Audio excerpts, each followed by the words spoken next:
माझा खजिना रिता झाला तरी चालेल, मला त्याची बिलकुल पर्वा नाही. परंतु माणसाला माणुसकीपासून वंचित करणारी रूढी, प्रथा आणि परंपरा मला मोडायच्या आहेत, असे सांगणारे छत्रपती शाहू महाराज होते. आणि असा राजा होणे नाही, अशी खूप मोठी गौरवोद्गार ज्यांच्याबद्दल बोलले जातात ते कोल्हापूरचे छत्रपती शाहू महाराज, अर्थात राजर्षी छत्रपती शाहू महाराज. आजच्या या लेक्चरच्या माध्यमातून शाहू महाराज यांच्या जयंतीच्या निमित्ताने संपूर्ण जीवनपट आणि परीक्षाभिमुख आणि त्याचबरोबर तमाम महाराष्ट्रातील शाहू, फुले, आंबेडकर आणि छत्रपती यांच्या चळवळीमध्ये काम करणाऱ्या या सर्वच व्यक्तींना या लेक्चरच्या माध्यमातून खूप सारी माहिती मिळणार आहेच, परंतु त्याचबरोबर एक्झाम ओरिएंटेड माहिती सुद्धा या लेक्चरच्या माध्यमातून तुमच्यापर्यंत पोहोचवणार आहे. आणि परीक्षेला इथूनच खूप सारे क्वेश्चन्स कसे आलेले आहेत हे सप्रमाण तुम्हाला दाखवण्याचा प्रयत्न केला जाणार आहे. नमस्ते, मी सचिन गुळिक, हिस्ट्री बाय सचिन गुळिक या युट्यूबच्या प्लॅटफॉर्म मध्ये तुम्हा सर्वांचं स्वागत करतोय. आणि त्याचबरोबर आज छत्रपती शाहू महाराज यांची जयंती आहे आणि या जयंतीच्या निमित्ताने मी त्यांना त्रिवार मानाचा मुजरा करून या जीवनपटाच्या लेक्चरला अर्थात या सेशनला मी सुरुवात करतोय. तुम्हा सर्वांचं या प्लॅटफॉर्म मध्ये पुन्हा एकदा स्वागत आहे. सुरुवात करतोय छत्रपती शाहू महाराज यांच्या संपूर्ण जीवनपटाला. हे 2022, 23 आणि 24 हे वर्ष छत्रपती शाहू महाराज यांच्याबद्दल महाराष्ट्रच नाही तर संपूर्ण भारत एक कृतज्ञता वर्ष म्हणून साजरं करतोय. कृतज्ञता वर्ष साजरं करण्याची कारण ही खूप मोठी आहेत. लक्षात ठेवा की मला ही पिढी, मला ही रूढी, मला ही प्रथा परंपरा मोडायची आहे, ज्या प्रथा आणि परंपरेमध्ये अगदी माणसाला माणुसकीपासून वंचित करणाऱ्या ज्या आहेत ह्या मोडायच्या आहेत, असं सांगणारे छत्रपती शाहू महाराज होते. आणि आपल्या याच कोल्हापूरच्या राजगादीवरती बसले असताना त्यांनी काय केलं होतं तर आपल्या संस्थानामध्ये सामाजिक, आर्थिक, धार्मिक, राजकीय आणि शैक्षणिक पासून अगदी शासकीय प्रणालीपर्यंत स्वतंत्र, समता, बंधुता ह्या सगळ्या गोष्टींमध्ये सगळ्या लोकांना हे एकत्र आणलेलं होतं. आणि हे स्वातंत्र्य, समता, बंधुतेचे सर्वात मोठे हे प्रणाली राबवणारे भारतातील हे एकमेव असतील. अगदी छत्रपती शिवाजी महाराज यांच्यानंतर आपल्या संस्थानामध्ये ह्या सगळ्या गोष्टी अगदी अंमलबजावणी आणि तंतोतंत करणारे आणि नाही होत तर त्याची पूर्ण काळजी घेणारे आणि कायदे करून प्रसंगी अंमलबजावणी करणारे हे छत्रपती शाहू महाराज होते. म्हणून आपण सगळेजण जयंतीच्या निमित्ताने आपण मानाचा मुजरा करतोय आणि कृतज्ञता वर्ष. त्याचबरोबर समाज सुधारकांपैकी आपण बोलके समाज सुधारक खूप सारे शिकलो, परंतु कृतज्ञता पूर्ण काम करणारे समाज सुधारक, त्याचबरोबर काम करणारे सक्रिय समाज सुधारक, त्याचबरोबर काम करून त्याचा परिणाम दाखवणारे आणि परिणामातून परिवर्तन दाखवणारे समाज सुधारक म्हणजे छत्रपती शाहू महाराज होते. धन्य ती कोल्हापूरची नगरी आहे आणि महाराष्ट्रातून अगदी खूप सारे, महाराष्ट्राच्या प्रत्येक जिल्ह्यातून तुम्ही लेक्चर्स बघता किंवा महाराष्ट्राच्या बाहेरून पण EMPC कट्टावरच्या याच शाहू महाराजांच्या लेक्चरला खूप मोठा प्रतिसाद दिला होता. त्याबद्दल तुम्हा सर्वांना खूप खूप धन्यवाद, आभारी आहे. परंतु आता परत एकदा नव्या रूपाने तशाच पद्धतीचं लेक्चर आपल्या हिस्ट्री बाय सचिन गुळिक या युट्यूबच्या चॅनलवरती हा तुमच्यापर्यंत पोहोचवण्याचा प्रयत्न करतोय. कोल्हापूर मधून असाल तर नक्कीच तुम्ही न्यू पॅलेसला किंवा न्यू पॅलेस म्युझियमला तुम्ही व्हिजिट केली असेल किंवा शाहू पॅलेसला व्हिजिट केली असेल. माझं हे पुण्यानंतरचं सर्वात खूप सुंदर शहर म्हटलं तर औरंगाबाद आणि त्याचबरोबर कोल्हापूर म्हणता येईल. आणि बऱ्याच वेळा ह्या दोन्ही शहरांना, ऐतिहासिक शहरांना मी रँडमली व्हिजिट करत असतो. ठीक आहे, तो पुरावा पण मी देतो.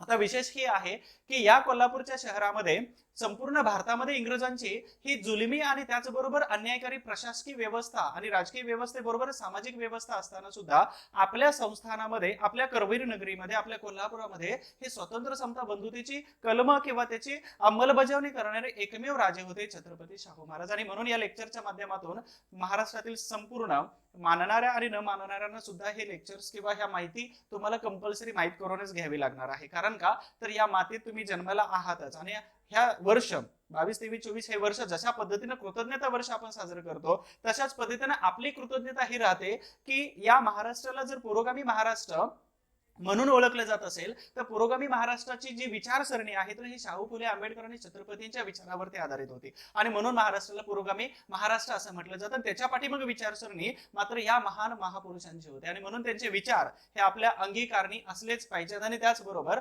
आपल्या आचरणामध्ये सुद्धा असले पाहिजेत. छत्रपती शाहू महाराजांनी संपूर्ण फक्त कोल्हापूरलाच नाही, महाराष्ट्रालाच नाही तर संपूर्ण भारताला खूप मोठ्या देणग्या दिलेल्या आहेत. ह्या देणग्या कोणत्या आहेत आणि संपूर्ण भारत हा जो देश आहे किंवा संपूर्ण मानव जातीला कोणकोणत्या पद्धतीच्या सोयी सुविधा उपलब्ध करून दिल्या होत्या आणि त्याचबरोबर आपल्या संस्थानामध्ये जे केल्या होत्या त्यात भारत सरकारने कशा कॅरी फॉरवर्ड केल्या, तर हे सुद्धा सविस्तरपणे या लेक्चरच्या माध्यमातून तुमच्यापर्यंत पूर्ण जीवनपट उलगडण्याचा मी एक छोटासा प्रयत्न करतोय. कृतज्ञता वर्ष आणि त्याचबरोबर कारण 1922 मध्ये त्यांचा मृत्यू झालेला होता आणि 1874 मध्ये त्याचा जन्म झाला होता. मग तुम्ही वर्ष काउंट करून तुम्ही व्यवस्थित कृतज्ञता का म्हटलेलं आहे तर याच्यावरती विचार उहापोह करू शकता तुम्ही. बघा, सुरुवातीला कौटुंबिक माहितीचा आपण आधार घेत आहोत आणि जी माहिती इझिली तुमच्यापर्यंत माहित आहे, तुम्हाला मिळते, तर ही माहिती थोडेसा स्पीडने सांगण्याचा प्रयत्न करतोय. तर कौटुंबिक माहितीमध्ये काय येतं तर त्यांचा जन्म 26 जून 1874 मध्ये लक्ष्मी विलास, कोल्हापूरच्या या लक्ष्मी विलास पॅलेस मध्ये झालेला होता. ऍक्च्युली हे घाटगे घराणे होते कागलचे, परंतु त्यांच्या दरबारामध्ये हे होते. त्यानंतर कागलचे घाटगे घराणे, हे कागलच्या घाटगे घराण्यामध्ये यांचा जन्म झाला होता. यांचं मूळ नाव जे आहे ते यशवंत आहे. जिथं जिथं आयोगाचे प्रश्न विचारले जातात तिथं प्रश्नार्थक चिन्ह किंवा क्वेश्चन मार्क केला जाईल, त्याला लक्षात ठेवायची की इथं प्रश्न येऊ शकतो, आलेला आहे किंवा येण्याची खूप दाट शक्यता आहे. तिन्ही वाक्यांचा अर्थ एकच होतो. वडिलांचं नाव आहे जयसिंगराव, त्यांना उर्फ आप्पासाहेब असं म्हणत होते. आणि हेच जयसिंगराव जे आहेत तर यांनी डेक्कन एज्युकेशन सोसायटीच्या स्थापनेमध्ये खूप महत्वाची भूमिका पार पडली होती 1884च्या. त्याच्याच आधारावरती न्यू इंग्लिश स्कूल असेल किंवा न्यू इंग्लिश स्कूल हे त्यांच्यानंतर आलं, परंतु फर्ग्युसन कॉलेज आहे किंवा डेक्कन हे सगळे जे कॉलेजेस वगैरे आहेत तर या संस्थेच्या अंतर्गत. आणि म्हणूनच यांनी जयसिंगराव यांच्या मदतीने हे डीएस सुरू झाले असेल, तर म्हणूनच या डेक्कन एज्युकेशन सोसायटीचं जे अध्यक्षपद आहे तर हे कोल्हापूरच्या राजघराण्याकडे असतं. हे पण आपल्याला अधोरेखित करावं लागेल. त्यांच्या आईचं नाव होतं राधाबाई, हे पण लक्षात ठेवा.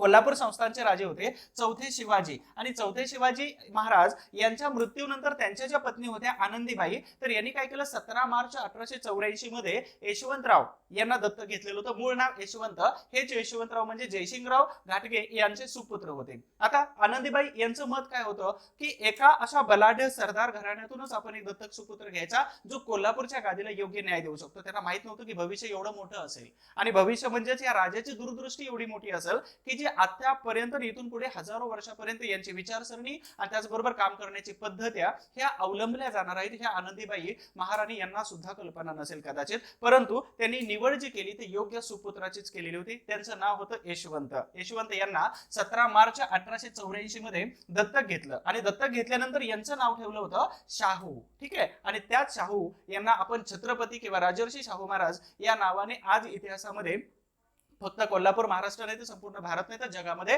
आपण या नावाने त्यांचा गौरव करतो. 1 एप्रिल 1891 मध्ये बडोद्यामध्ये असणाऱ्या गुणाजीराव खानविलकर यांची सुकन्या अर्थात यांची मुलगी लक्ष्मीबाई यांच्या बरोबर त्यांचा विवाह हा 1 एप्रिल 1891 मध्ये झाला. इथं प्रश्न खूप कमी कालावधीमध्ये विचारला जाऊ शकतो, म्हणून ही कौटुंबिक माहिती पहिल्यांदा झाली. आता त्यांचा जन्म, दत्तक विधान, लग्न, मग त्याच्यानंतर त्यांचं एज्युकेशन आणि प्रत्यक्ष कामाला सुरुवात होते. ते आपण टप्प्याटप्प्याने बघणार आहोत.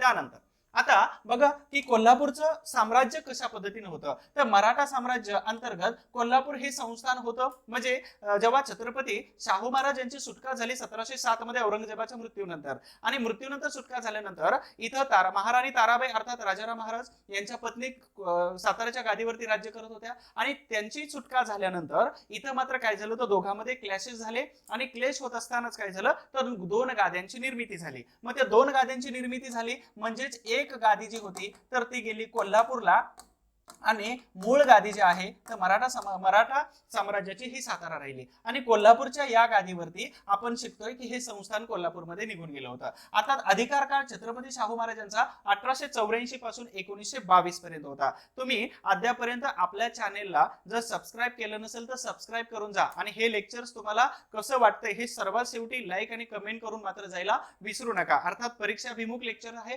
नक्कीच तुम्हाला आवडणार याचा मी पुरेपूर प्रयत्न करतोय. थँक्यू सो मच तुम्ही आल्याबद्दल आणि बघता याच्याबद्दल. अधिकारारोहण म्हणजेच काय तर अधिकार कधी ग्रहण केला होता 2 एप्रिल 1894 मध्ये, कारण 1894 पर्यंत लक्षात ठेवा जन्म आहे 1874 चा, आणि 20व्या वर्षी हे कोल्हापूरची राजगादी सांभाळणारे छत्रपती शाहू महाराज झालेले होते. लक्षात ठेवा आव्हानं खूप मोठी होती, परंतु चॅलेंजेस त्यांनी स्वीकारलं होतं, आणि चॅलेंज स्वीकारूनच आपलं राज्य किंवा राज्यारोहण हा कार्यक्रम व्यवस्थितपणे पार पाडलेला होता. राज्य व्याप्ती फक्त कोल्हापूर जिल्हा इथपर्यंत होती कारण ते संस्थान होतं, आणि त्या राज्याचं ब्रीद वाक्य काय होतं तर छत्रपती शिवाजी महाराज आपल्या सैनिकांना प्रोत्साहन देण्यासाठी ज्या वाक्याचा वापर करत होतं ते वाक्य म्हणजेच कोणतं होतं जय भवानी. अर्थात जय शिवाजी आणि जय भवानी हे जे वाक्य आपण आता स्फूर्तिदायी किंवा एक प्रेरणादायी वाक्य म्हणून वापरतो किंवा घेतो, तर तशाच पद्धतीचं कोल्हापूरच्या राजगादीचं जर ब्रीद वाक्य कोणतं असेल तर ते होतं जय भवानी.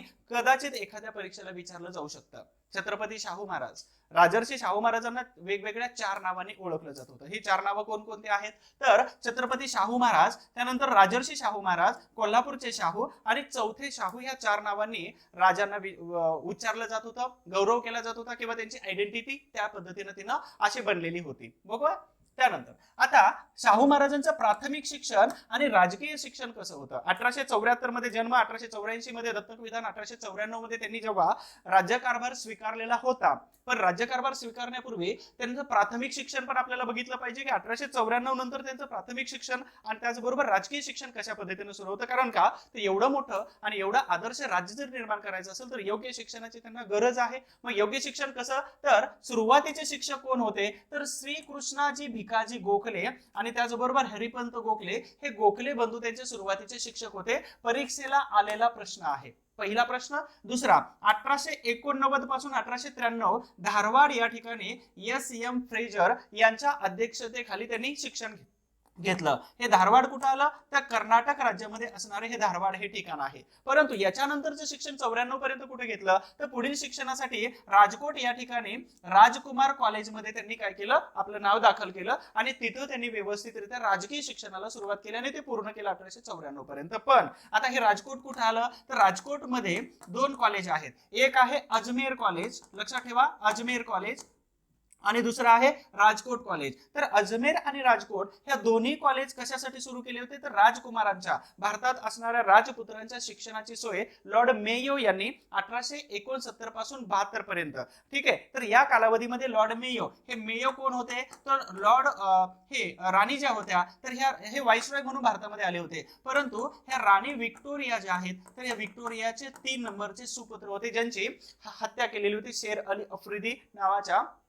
एका अफगाण पठाणाने अंदमान निकोबार भेटीला असताना चाकूने हत्या केली होती. त्यावरती प्रश्न आलेला आहे आयोगाचा. तर राजकोटच्या या कॉलेज, राजकुमाराच्या कॉलेजमध्ये छत्रपती शाहू महाराजांचं 89 नंतर 94 पर्यंतचं शिक्षण पूर्ण झालेलं दिसून येतं. अर्थात सांगायचा उद्देश होता की हा प्राथमिक शिक्षण आणि राजकीय शिक्षणाचा हा टप्पा आपण पूर्ण केलेला आहे. तर हे अशा पद्धतीने हे शिक्षण पूर्ण केलं. त्या इमारतीचा इथं एक फोटो दाखवण्याचा प्रयत्न केलेला आहे.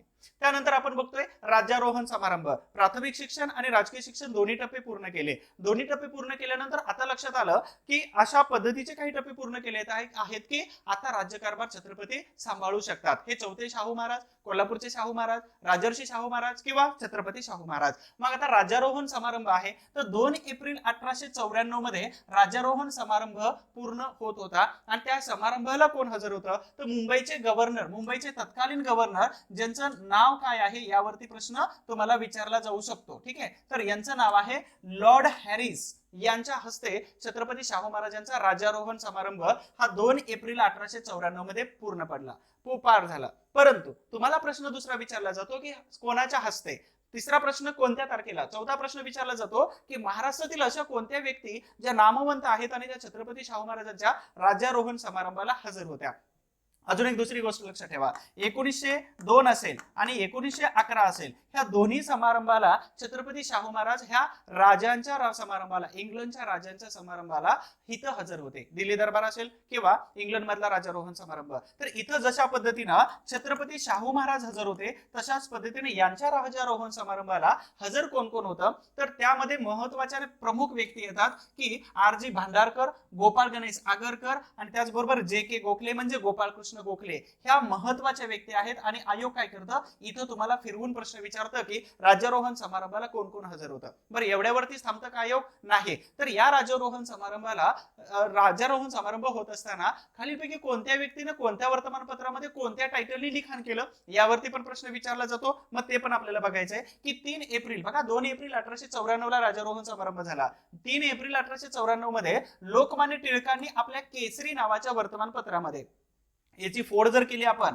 तर फोडीमध्ये काय येतं तर आपल्याला केसरी आणि मराठा नावाची दोन वर्तमानपत्र दिसतात आणि या वर्तमानपत्रांची सुरुवात कोणी केली होती हे सविस्तरपणे इथं सांगण्याचा वेळ नाही. ठीक आहे, तर केसरीमध्ये यांनी काय केलं होतं, करवीर क्षत्रिय राजकीय कपिला षष्टीचा योग हा लेख लोकमान्य टिळकांनी केला आणि त्याचबरोबर छत्रपती शाहू महाराजांना अभिष्ट चिंतन करणारा हा लेख त्यांनी लिहिलेला होता. परंतु विषय हा येतो इथं की जेव्हा सनातन आणि पुरोगामी हे दोन विचारसरणींचा विषय येतो, त्याचबरोबर भारतामध्ये क्रांतिकारी आणि समाज सुधारक आणि त्याचबरोबर सनातनी विचारसरणी यांचा जेव्हा विचार येतो तर शाहू महाराज आणि लोकमान्य टिळक हे दोन्ही वेगवेगळे फॅक्ट होत्या आणि दोन्ही एकमेकांचा प्रचंड वैचारिक विरोध करत होते. म्हणजे असंही प्रसंगी कुठे वाचण्यात आलेलं आहे की जर माझ्याकडे बंदूक असेल तर मी सगळ्या गोळ्या मारेन, किंवा यांनी त्यांना मारण्याचा प्रयत्न केलेला आहे. इतिहास त्याला साक्षीदार आहे आणि वेगवेगळ्या पुस्तकामध्ये तुम्हाला मिळून जातं. कुठं नाही मिळालं तर त्यांच्या खंडामध्ये तर मिळून जातं. तर करवीर क्षत्रिय राजकीय कपिला षष्टीचा योग हा लेख कोणी लिहिला असेल केसरीमध्ये लोकमान्य टिळकांनी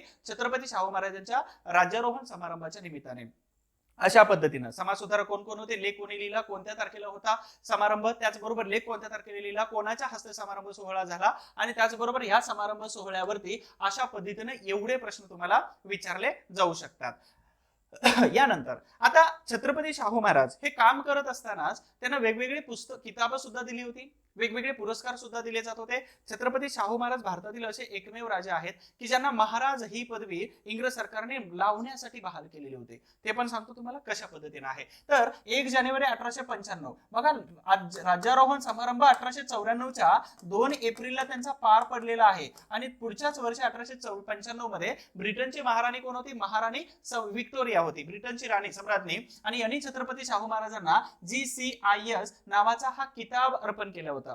GCIS नावाचा किताब की तुम्ही उत्कृष्ट काम करताय आणि म्हणून त्यांच्या आठवणीसाठी त्यांनी काय केलं होतं, नंतर एक विक्टोरिया कॅम्प सुद्धा गाव सुद्धा उभा केलेलं होतं, हे तुम्हाला लक्षात आहे. 18 सप्टेंबर 1895 मध्ये राणी स्वतः तर पुरस्कार देण्यासाठी येणाऱ्या नव्हत्या, परंतु लॉर्ड सेंटहर्स्ट यांच्या हस्ते छत्रपती शाहू महाराज यांना अशा प्रकारचा GCIS नावाचा किताब हा देण्यासाठी अर्थात देण्याची परवानगी म्हणजे दिला आणि इथं त्यांनी काय केली, यांच्या हस्ते तो किताब छत्रपती शाहू महाराजांना अर्पण केलेला होता. महत्वाची अजून एक गोष्ट, 24 मे 1900 मध्ये ही तारीख खूप महत्वाची आहे, यावरती तुम्हाला प्रश्न विचारला जाऊ शकतो. तर राणी विक्टोरिया जे आहेत, तर राणी विक्टोरियाने काय केलं, तर छत्रपती शाहू महाराज यांना महाराज हा किताब लावण्याची सुद्धा परवानगी दिली, अर्थात ती पदवी धारण करण्याचा अधिकार सुद्धा दिला होता. मग तमाम महाराष्ट्रातील तत्कालीन असणाऱ्या संस्थानिकांपैकी छत्रपती शाहू महाराज हे महाराज ही पदवी लावण्याचा अधिकार मिळवणारे हे एकमेव आणि पहिल्या रांगेतील व्यक्ती असावेत, पहिल्या रांगेतील राजे असावेत, असा हा इतिहासकारांचा मानस आहे, इतिहासकारांचं हे मत आहे.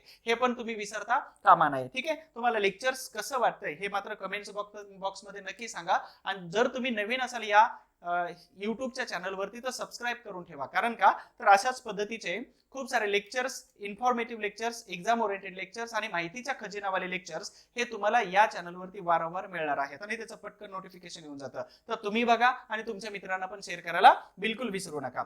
आपण बघतोय सत्यशोधक समाजाची स्थापना 1911 ची गोष्ट आहे आणि छत्रपती शाहू महाराज यांच्यावरती सर्वात जास्त प्रभाव जर कोणाचा पडला असेल तर पहिला प्रभाव होता छत्रपती शिवाजी महाराज. ठीक आहे, छत्रपती शिवाजी महाराज. आणि त्याच्यानंतर दुसरा जो प्रभाव होता तर हा त्यांच्यानंतर पडलेला महात्मा ज्योतिबा फुले यांचा प्रभाव होता. आणि यांच्या सत्यशोधक समाजवादी विचारसरणी किंवा सत्यशोधक विचारसरणीच्या प्रभावाच्या अंतर्गत या छत्रपती शाहू महाराजांनी आपल्या संस्थानामध्ये 1911ला काय केलं, सत्यशोधक समाजाची स्थापना केली. तर त्या स्थापनेच्या वेळी काही महत्वाच्या व्यक्तींना त्यांनी सपोर्ट केला आणि आपल्या संस्थानामध्ये असे विचार यायला पाहिजेत, परिवर्तनवादी विचार यायला पाहिजेत, त्याच्यातून सामाजिक बदल घडवता येऊ शकतो. याच्या दृष्टिकोनातून हे सत्यशोधक समाज कोल्हापूरमध्ये कसा, यावरती आयोगाने खूप सारे प्रश्न विचारलेले आहेत आणि तो प्रश्न नेहमी तुम्हाला गोंधळात टाकतो, त्याचंही आपण इथं काय करणार आहोत, उकलन करणार आहोत. तर 11 जानेवारी 1911 लक्षात ठेवा, 11/1/11 ही तारीख आहे, 11/1/11 आणि या तारखेला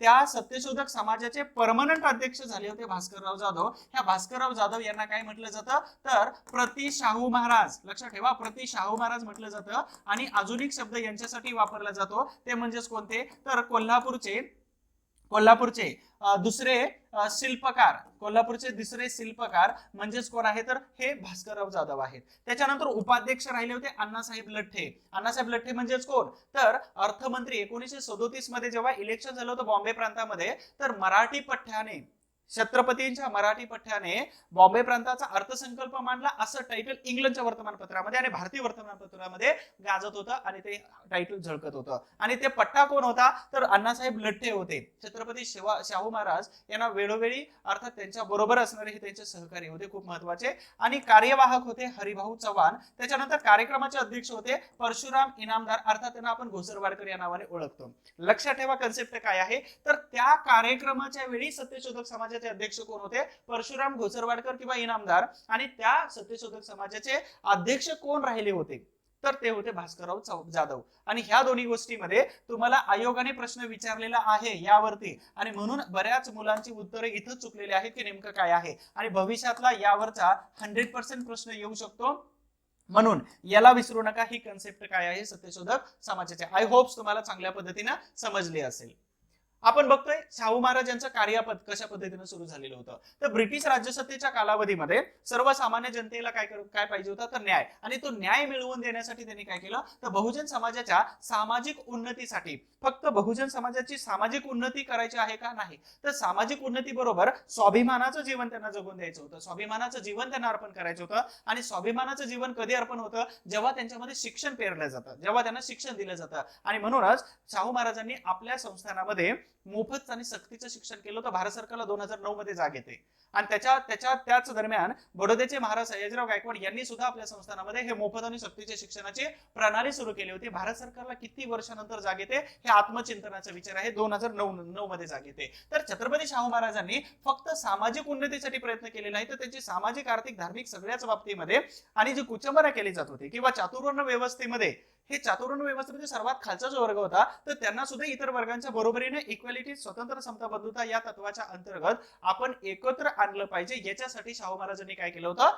तर सामाजिक उन्नती बरोबर माणसाला माणुसकीप्रमाणे वागवण्याचं तंत्रज्ञान आणि ही व्यवस्था निर्माण करण्याचं काम छत्रपतीने आपल्या संस्थानामध्ये केलं होतं. भलेही भारतामध्ये कोणीही करत नसेल तर सुरुवात तरी आपण करूया. आणि या प्रयासापोटी या प्रयत्नापोटी त्यांनी भारतातील आदर्श संस्थान कोल्हापूर म्हणून त्यांनी काय केलं एक रोल मॉडेल संपूर्ण भारतातील संस्थानिकांबरोबर उभा केलेला होता.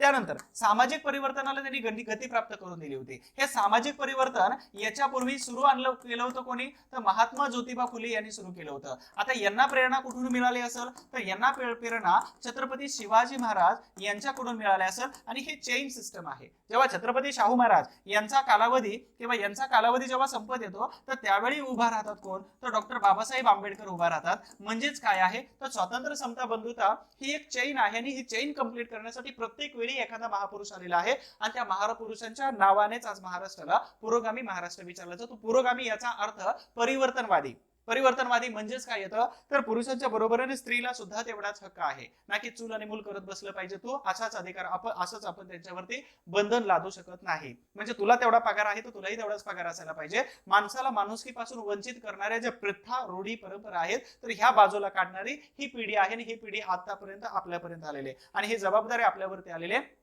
पुढे घेऊन जायचं. हा रथ इथपर्यंत आलेला आहे. इथून मागे नाही घेऊन जायचं, इथून पुढे घेऊन जायचंय. ठीक आहे. त्याच्यानंतर आपण बघूया सनातनी वर्गाच्या विरोधाला बिलकुल जुमानलेलं नव्हतं. ह्या सनातनी वर्ग विरोध कोणाकोणाला करत होता महात्मा ज्योतिबा फुले यांना सुद्धा विरोध करत होता. 1674 मध्ये यांना सुद्धा राजा होण्याचा अधिकार नाकारलेला होता.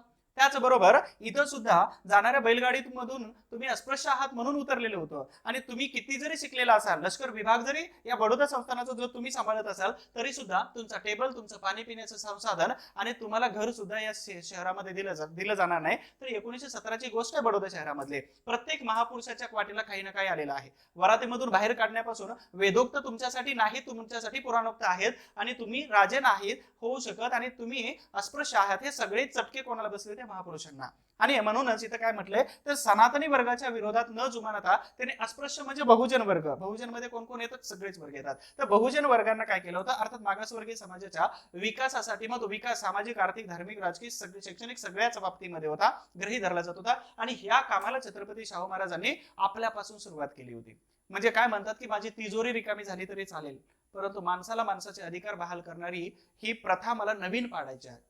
ठीक आहे. त्यानंतर आता इथं दोन प्रकरण येतात. छत्रपती शाहू महाराज यांच्या आयुष्याला यू टर्न किंवा यांच्या आयुष्याला एक वेगळ्या वर्णावरती घेऊन जाणारे दोन प्रकरण त्यांच्या आयुष्यामध्ये घडलेली होती. वर्ष आहे 1898चं. आणि इथं एक व्यक्ती येतात. त्या व्यक्तीचं नाव आहे बाबाराव किंवा बाबासाहेब देशमुख. ह्या बाबासाहेब देशमुख यांची जी जमीन होती तर यांची जमीन मुंबई पासून बेळगाव इथपर्यंत होती आणि हे खूप मोठे जमीनदार होते, सरदार या कॅटेगरीमध्ये होते. त्यांनी पुण्यामध्ये असणाऱ्या एका पुस्तक दुकानदाराच्या ताई महाराज ज्यांना म्हणत होतं त्या मुलीबरोबर त्यांनी विवाह केला, परंतु त्यांचं वय आणि त्यांचं आजारपण याच्यामध्ये ते जिवंत राहण्याचं प्रमाण मात्र किंवा पर्सेंटेज खूप कमी राहिलं होतं. त्यांचे मित्र होते लोकमान्य टिळक आणि त्याचबरोबर टिळक यांचे समर्थक असणारे त्यांचे सगळे मित्र होते. पण गंमत अशी झाली की या बाबासाहेब देशमुख जे आहेत तर यांनी आपलं एक मृत्यूपत्र लिहिलं. ठीक आहे, आणि मृत्यूपत्र आपल्या मरणाच्या अगोदर तयार केलं. त्या मृत्यूपत्रामध्ये 2 शक्यता लिहिलेल्या होत्या की जर या ताई महाराज आहेत तर यांच्या पोटामध्ये असणारं जे बाळ आहे तर हे बाळ जर जिवंत राहिलं तर 18 वर्ष होईपर्यंत माझ्या संपत्तीचे सगळे तुम्ही जे जामीनदार होणार आहात तर हे तुमच्याकडे अधिकार राहतील. आणि समजा ह्या बाळाचा जर मृत्यू झाला किंवा ते अल्पायुष्य जर ठरलं तर दत्तक विधान घेऊन हे दत्तक विधान घेतल्यानंतर तो 18 वर्षाचा होईपर्यंत संपूर्ण संपत्तीचे अधिकार किंवा जामीन ऍज अ गॅरंटर म्हणून हे लोकमान्य टिळक असे राहतील. मग इथं काय झालं, हे ऍक्च्युअली खरं ठरलं आणि हे अल्पायुषी ठरले. म्हणजे बाबासाहेब देशमुख यांचा मृत्यू झाला तुरंत, लगेच काही वर्षामध्ये काही महिन्यामध्ये त्यांचा मृत्यू झाला आणि यांच्या पोटामध्ये असणारं जे बाळ होतं तर हे जगण्यापेक्षा ते बाळ मात्र अल्पायुषी ठरलं. अल्पायुषी ठरल्यानंतर या ताई महाराज होत्या तर या ताई महाराजांनी काय केलं होतं तर औरंगाबाद मधून एक लहान मुलगा दत्तक घेतला. आता लहान मुलगा दत्तक घेतल्यानंतर ह्या संपत्तीचा आपल्याला फायदा काय आहे, जोपर्यंत तो 18 वर्षाचा होत नाही. त्यांचं कानभरणी करायला सुरुवात केली नागपूरच्या त्यांच्या नातेवाईकांकडून. मी याची पीडीएफ तुम्हाला टेलिग्रामवरती टाकून देतो, हिस्ट्री फॉर ऑल या टेलिग्रामवरती. आणि अभ्यासासंबंधी शंका जर असतील तर इथं माझा नंबर दिलेला आहे, यावरती तुम्ही फोन कधीही करू शकता. ठीक आहे, तर ह्या नागपूरच्या नातेवाईकांनी ताई महाराजांचं कान भरलं की तो 18 वर्ष होत असतानाचा मुलगा दत्तक घे. मग यांनी काय केलं तर औरंगाबादवरून जो मुलगा दत्तक घेतलेला होता, ओके, औरंगाबाद हा शब्द मुंबईच्या सर्वोच्च न्यायालयाने वापरायला सांगितलेला आहे. नसेल तर आपण आदरयुक्त छत्रपती संभाजी महाराज नगर अशा पद्धतीने त्याचा उल्लेख करतोय. ठीक आहे, याच्यावरून वाद असायला नको. ठीक आहे, त्यानंतर ह्या औरंगाबादवरून जो दत्तक मुलगा घेतलेला होता तर हा मुलगा त्यांनी कॅन्सल केला आणि दुसरा मुलगा कुठून घेतला तर जास्त वयाचा, मोठ्या वयाचा, संपत्ती मिळेल या आशेने ताई महाराजांनी काय केलं, कोल्हापूर मधून एक दत्तक मुलगा घेतला.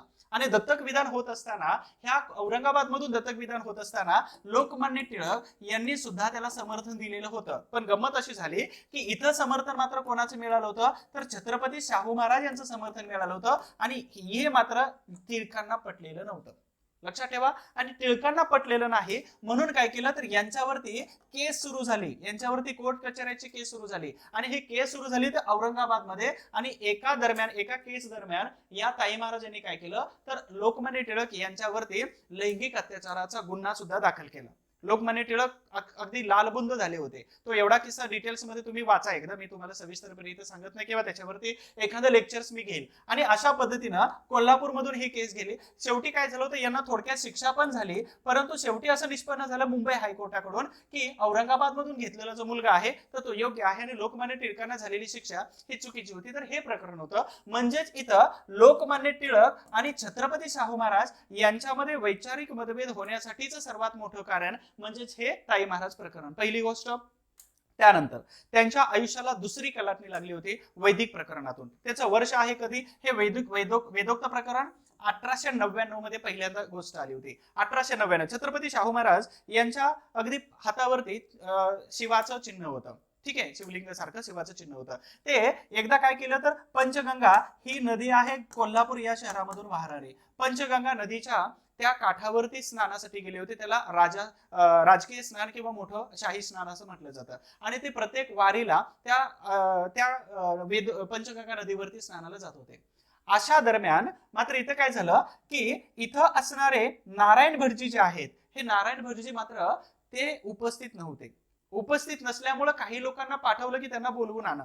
आणि बोलवून आणल्यानंतर ते मात्र कुठेतरी दुसऱ्याच घरी होते. हे सविस्तरपणे सांगण्याचा हा प्लॅटफॉर्म नाही. तर इथं नारायण भटजी मात्र काय केले, इथं आल्यानंतर त्यांनी काय केलं तर त्यांनी पुराणोक्त म्हणायला सुरुवात केली, पुराणोक्त मंत्र म्हणायला सुरुवात केली. लक्षात ठेवा, इथं दोन याचे मंत्रांचे 2 प्रकार आहेत, पुराणोक्त, ठीक आहे, पुराणोक्त आणि दुसरा वेदोक्त. ठीक आहे, आणि या नारायण भटजी यांनी काय केलं तर पुराणोक्त मंत्र म्हणायला सुरुवात केली. त्याच दरम्यान तिथं उपस्थित असणारे बाळाचार्य कुपेरकर. आता बाळासाहेब कुपेरकर कोण होते तर मराठा समाजातून एक युवक होते आणि यांना छत्रपती शाहू महाराजांनी वेगवेगळ्या प्रकारचे फेलोशिप आणि आर्थिक मदत करून त्यांना मुंबईला पाठवलेलं होतं वेदोक्त किंवा वेदांचा अभ्यास करण्यासाठी. ते जाणकार झालेले होते. आणि दुसरे व्यक्ती होते राजाराम शास्त्री भागवत. ह्या दोघांच्या लक्षात आलं आणि यांनी काय केलं तर छत्रपती शाहू महाराजांच्या निदर्शनास आणून दिलं हे नारायण भटजी जे आहेत ते हे नारायण भटजी वेदोक्त मंत्रांच्या ऐवजी तुम्हाला पुराणोक्त मंत्रांचा उच्चार करत आहेत. जे पुराणोक्त मंत्र हे कोणासाठी असतात तर हे शूद्रांसाठी असतात. ठीक आहे, चातुर्वर्ण व्यवस्थेतील 4थ्या कॅटेगरीसाठी. आणि म्हणून हे का म्हणतात शाहू महाराजांनी जेव्हा त्यांना विचारलं नारायण भटजींना तर नारायण भटजींनी काय सांगितलं नशेमध्ये की तुमच्यासाठी हे मंत्र नाहीत आणि याचा नकार हा आम्ही 1674 मध्ये सुद्धा दिलेला आहे. आणि म्हणूनच गागा भट्टानं आणलेलं होतं. अर्थात तळपायाच्या मस्तकाला गेली. आणि अशा वेळी हे प्रकरण इथं संपलं. परंतु दुसरी केस अशी झाली राजोपाध्ये जे होते हे दरबारामध्ये होते आणि दरबारामध्ये असताना त्यांनी काय केलं तर एक शाही पूजा करायची आहे असं वगैरे सांगितलं. त्यावेळी सुद्धा अशा प्रकारच्या मंत्रांचा पुनरुच्चार झाला. पुनरुच्चार झाल्यानंतर राजोपाध्ये आणि ह्या दोघांची जी केस होती तर यांची बाजू कोणी घेतली तर लोकमान्य टिळकांनी घेतली. आणि लोकमान्य टिळकांनी यांची बाजू घेतल्यानंतर मात्र इथं कोर्ट आणि कचेऱ्या सुरू झाल्या. शेवटी छत्रपती शाहू महाराजांचा विजय झालाच. परंतु दोन महत्वाच्या एक आहेत जहालवादी आणि दुसरे आहेत समाज सुधारणावादी आणि या दोघांच्या विचारामध्ये वैचारिक मतभेद सुरू झालं. तर एक आहे ताई महाराज प्रकरण आणि दुसरं आहे वेदोक्त प्रकरण 1899 आणि त्याच्यानंतर 1901. आणि याच्यामध्ये ज्या व्यक्तीने महत्वाचे रोल प्ले केलेले होते तर हे परीक्षेच्या दृष्टिकोनातून ह्या सगळ्या व्यक्ती आणि हे सगळं प्रकरण खूप महत्वाचं आहे.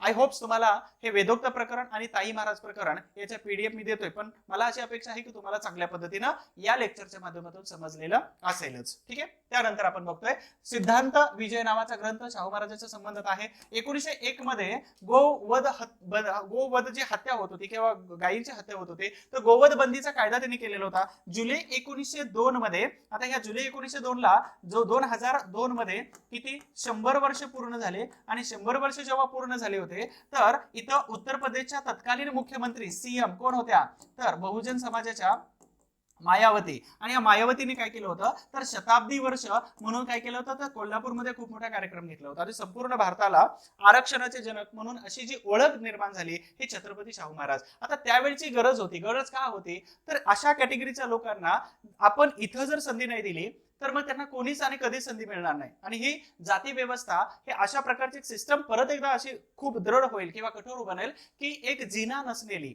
सीडी नसलेली पायऱ्या नसलेली एक इमारत बनेल आणि या इमारतीमध्ये हा वर्ग किती जरी खालच्या लेवलनी वागला तो तिथंच असणार आहे. आणि हा 4 नंबरची जी कॅटेगरी आहे किती जरी चांगल्या पद्धतीने वागली तर ह्या जिना नसणाऱ्या इमारतीमध्ये वरच्या वर्गापर्यंत पोहोचणार नाही आणि हे किती जरी वाईट वागले तर हे खालच्या वर्गापर्यंत पोहोचणार नाहीत. ही सिस्टम त्यांना मोडायची होती. आणि म्हणूनच आपल्या राजदरबारामध्ये जशा पद्धतीने ब्राह्मण मंडळी आहेत जशा पद्धतीने मराठा मंडळी आहेत वेगवेगळ्या 18 पगड जाती आणि त्याचबरोबर 12 बलुतेदार आणि 18 अलुतेदार तर या सिस्टम मध्ये सगळ्या लोकांना आपण एकत्र आणलं पाहिजे. त्याच्यासाठी ही अर्थात राखीव जागा किंवा आरक्षणाची सिस्टम शाहू महाराजांनी आपल्या संस्थानामध्ये म्हणजे मागास जातींना 50% आरक्षण जे आहे हे राखीव ठेवलं होतं त्यांच्यासाठीच. आणि म्हणून आरक्षणाचे जनक त्यांना म्हटलं जातं. 11 जानेवारी. आता अजून एक गोष्ट आहे इथं लक्षात ठेवा आरक्षण हे सगळे पॉइंट्स आहेत हे सगळे जे मुद्दे आहेत वाद आणि विवादाचे आहेत.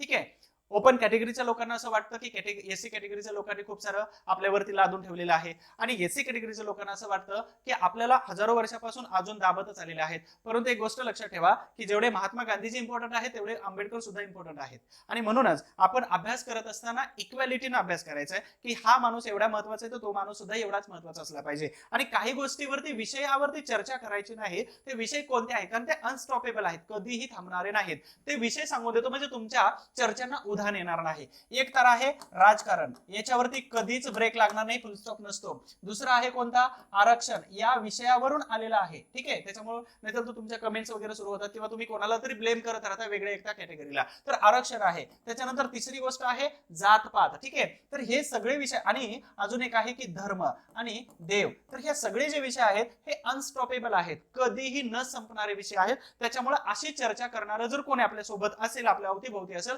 तर बिलकुल चर्चेला थांबवू नका. कारण का तर युपीएससी एमपीएससी डिस्क्रिप्टिव्ह पॅटर्न कोणताही येऊ द्या तर याच्यावरती शक्यतो जास्त प्रश्न विचारत नाही, कारण का तर वैयक्तिक मत मात्र कटू आहे किंवा कडू असू शकतं आणि समोरच्याला चेकरला आपलं पटेलच याची बिलकुल गॅरंटी नाही. त्याच्यामुळं हे विषय जे आहेत हे परीक्षेच्या दृष्टिकोनातून फक्त माहिती करून घ्या, वाचा, इन्फॉर्मेशन स्वतःपर्यंत ठेवा आणि जेव्हा लिहिण्याची वेळ येते तेव्हा लिहा, परंतु विषय एक्सप्रेस करू नका किंवा कोणाबरोबर चर्चा करू नका, कारण याच्यातून उत्पन्न काय होतंय तर मतभेद निर्माण होतात, याच्यातून एकमेकांबद्दलचा द्वेष निर्माण होतो, एकमेकांची जात कळायला सुरुवात होते आणि मग त्याच्यानंतर आपल्यामध्ये विरोधाचा एक कन्सेप्ट सुरू होतो. त्याच्यामुळे याच्यावरती चर्चा करू नका. पण आपल्याला आरक्षणाचे जनक मात्र शिकल्याशिवाय पर्याय नाही, कारण का तर जे ह्या चातुर्ण व्यवस्थेमध्ये इक्वॅलिटी जर आणायची असेल अशा पद्धतीला आपल्याला जर असं आणायचं असेल तर मात्र ही व्यवस्था त्यावेळी त्यांना वाटली होती, म्हणून त्यांनी योग्य पद्धतीने आणले होते. आणि त्याच्यानंतर डॉक्टर बाबासाहेब आंबेडकरांना वाटलं की आणलं पाहिजे आणि म्हणून त्यांनी 10 वर्षासाठी ती पद्धत वगैरे आणलेली होती. आपण पुढे जातोय. 20 एप्रिल 1891 मध्ये लॉर्ड हॅरिस कोण होते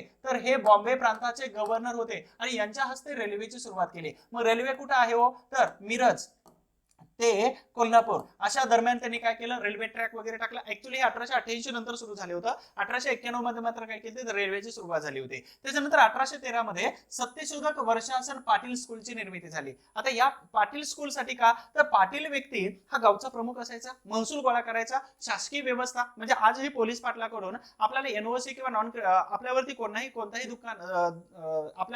गुन्हा नाही तर याच्यासाठी आपल्याला पोलीस पाटलाकडून एनओसी आणावे लागते. तर पोलीस पाटील म्हणजेच काय तर ग्रामीण भागामध्ये शासन व्यवस्थेचा प्रमुख व्यक्ती जर कोण असेल तर तो पोलीस पाटील असतो आणि म्हणून त्यांनी सुशिक्षित असायला पाहिजेत, निरक्षर नको आहेत आणि म्हणूनच हे निरक्षर नको आहेत म्हणून सुशिक्षितांसाठी त्यांनी शाळा, मग याचे जनक किंवा ही कन्सेप्ट कोणी आणली होती अण्णासाहेब लठ्ठे यांनी सुरू केलेली होती. त्यानंतर बघूया 10 जून 1917 मध्ये शंकराचार्य या पीठावरती डॉक्टर कुर्तकोटी यांची नेमणूक केली. आता शंकराचार्य पीठ याच्यासाठी अजून कोणाकोणाला विचारणा करण्यात आली होती, वीरा शिंदे होते, परंतु त्यांनी सांगितलं मी वेगवेगळ्या समाजाबरोबर जोडलं गेलेलो आहे त्याच्यामुळे मला येता येणार नाही. ठीक आहे. त्याच्यानंतर हे कुर्तकोटी जे होते तर यांनी काय केलं तर वीरा शिंदे यांना सांगितलं की अस्पृश्यता निवारण परिषद तुम्ही घ्या आणि याच्यामुळेच यांनी काय केलं होतं तर दुसऱ्यांदा 1918 मध्ये मुंबईला अस्पृश्यता निवारण परिषद घेतली. त्याचे अध्यक्ष महाराज सयाजीराव गायकवाड होते.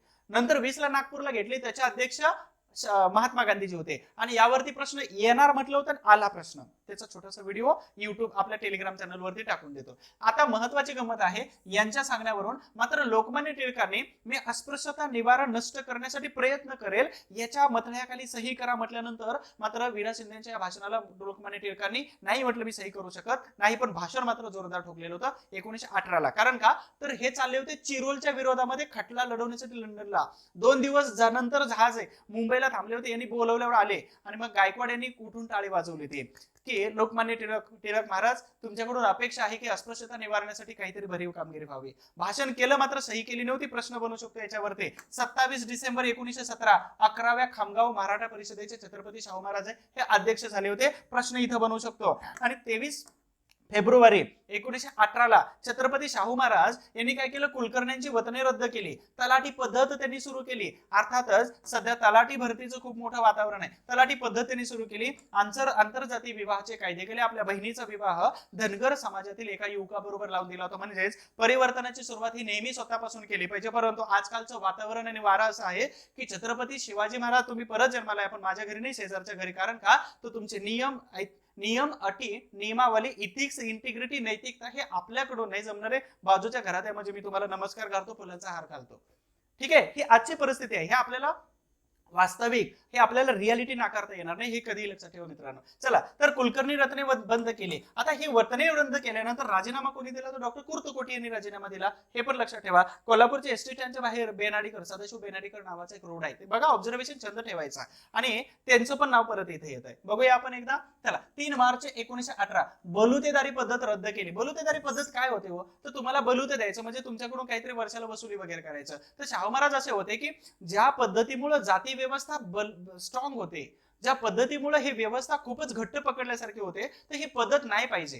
कारण का तर तुम्हाला असं फ्री करायचंय, तुम्हाला इतर लोकांसारखं आणायचंय, मग ह्या पद्धती परंपरागत ज्या आहेत तर हे सोडल्या पाहिजे. ते किस्सा सांगतो की डॉक्टर बाबासाहेब आंबेडकर यांनी आवाहन केलं आपल्या समाजाला, शिकलेले होते आणि एवढे शिकलेले एकमेव व्यक्ती होते. आपल्या समाजाला आवाहन केलं की तुम्ही मेलेली जनावरं ओढायचं बंद करा. आणि ओढता ते ओढता, परंतु ते खाण्याचं सुद्धा बंद करा, असं आवाहन केल्यानंतर त्या समाजातील व्यक्तींनी मेलेली जनावरं आणि खाणं आणि ओढणं बंद केलं. आता बंद केल्यानंतर मग त्या गावामध्ये त्या गावामध्ये असणारे जे अप्पर कास्ट जो क्लास होता, तर त्यांच्या घरी मेलेली जनावरं ओढण्यासाठी लोकच येत नव्हते. ते लोक तर हात लावत नव्हते. मग त्या लोकांनी सांगितलं की जनावरं पण घेऊन जा, सेवा पण करा आणि याच्या बदल्यामध्ये पैसे पण घ्या. हे पैसे घ्या असं खूप साऱ्या लोकांनी सांगितल्यानंतर डॉक्टर बाबासाहेब आंबेडकरांनी सांगितलं की हे जनावरं पण तुम्हीच ओढा, तुम्हीच टाकून द्या आणि त्याच्या बदल्यामध्ये मी तुम्हाला त्याच्यापेक्षा डबल रक्कम देतो. सांगायचा उद्देश काय होता की हे करू नका. कारण का तर असं केल्यानंतर तुमची जात परत एकदा बळकट होते, घट्ट होते. शाहू महाराजांचं तेच टार्गेट होतं की ज्याच्यामुळे तुमची जात दिसते, ज्याच्यामुळे तुमच्या जातीला परत एकदा तेच लेबल लावलं जातं, तर ही प्रथा तुम्ही बंद करा, हे शाहू महाराजांनी सांगितलं. आणि म्हणून त्यांनी बलुतेदारी पद्धत जी आहे ती बंद केली. त्यांनी 25 जून 1918 महारकी म्हणजेच महार वतने ही पद्धत रद्द केली. आता रद्द का केली होती, तर हा जो समाज होता विशिष्ट, तर काही ठिकाणी चाकरी नोकरी करायचा, सेवा करायचा आणि ते सेवा करण्याच्या बदल्यामध्ये म्हणजे तैनाती फौज होती, लक्षात असेल. या तैनाती फौजेच्या मध्ये लॉर्ड वेलस्ली, त्याच्या अगोदर डुप्ले होता, जनक होता. तर तैनाती फौजेमध्ये काय होतं, आम्ही तुझं संरक्षण करतो, आमची फौज तुझं संरक्षण करणार आहे. संरक्षणाच्या बदल्यामध्ये तू काय करायचं, आम्हाला एकतर जमीन द्यायची तेवढ्या महसुलाची, नसेल तर तू आम्हाला पैसा द्यायचा. मग पैसा नाही याच्याकडे, मग हे घे तुला जिल्हा किंवा हा एक एरिया तुला घे. तशाच पद्धतीनं इथं सेवा केली जाते ना, तर ह्या सेवा करण्याच्या बदल्यामध्ये या समाजाला ठराविक जमीन दिली जायची. त्या जमिनीला काय म्हणत होतं, तर महार वतने किंवा महारके. आणि जर तुम्ही ग्रामीण भागातून असाल, माझ्या गावामध्ये तर आहे, विशिष्ट कम्युनिटीला ती दिली जाते, आहे अजून जमीन. पण प्रत्येक गावामध्ये ह्या जमिनी अजून पण आहेत. तुम्ही जर ग्रामीण भागात असाल तर 100% ह्या जमिनी अजूनही आहेत. ठीक आहे. त्यावेळेचं उदरनिर्वाहाचं संसाधन होतं, अजून पण ते चालू आहे, ते कंटिन्यू आहेच. ठीक आहे. 31 ऑगस्ट 1918 ची गोष्ट आहे. गुन्हेगारी जमाती ज्या आहेत, म्हणजे याच्यात महार, मांग, बेरड, रामोशी, ह्या गुन्हेगारी जमाती ऍक्च्युली फडके, वासुदेव बळवंत फडके आणि त्याचबरोबर राजे उमाजी नाईक, तर ह्या दोन्ही महत्वाच्या क्रांतिकारकांनी याच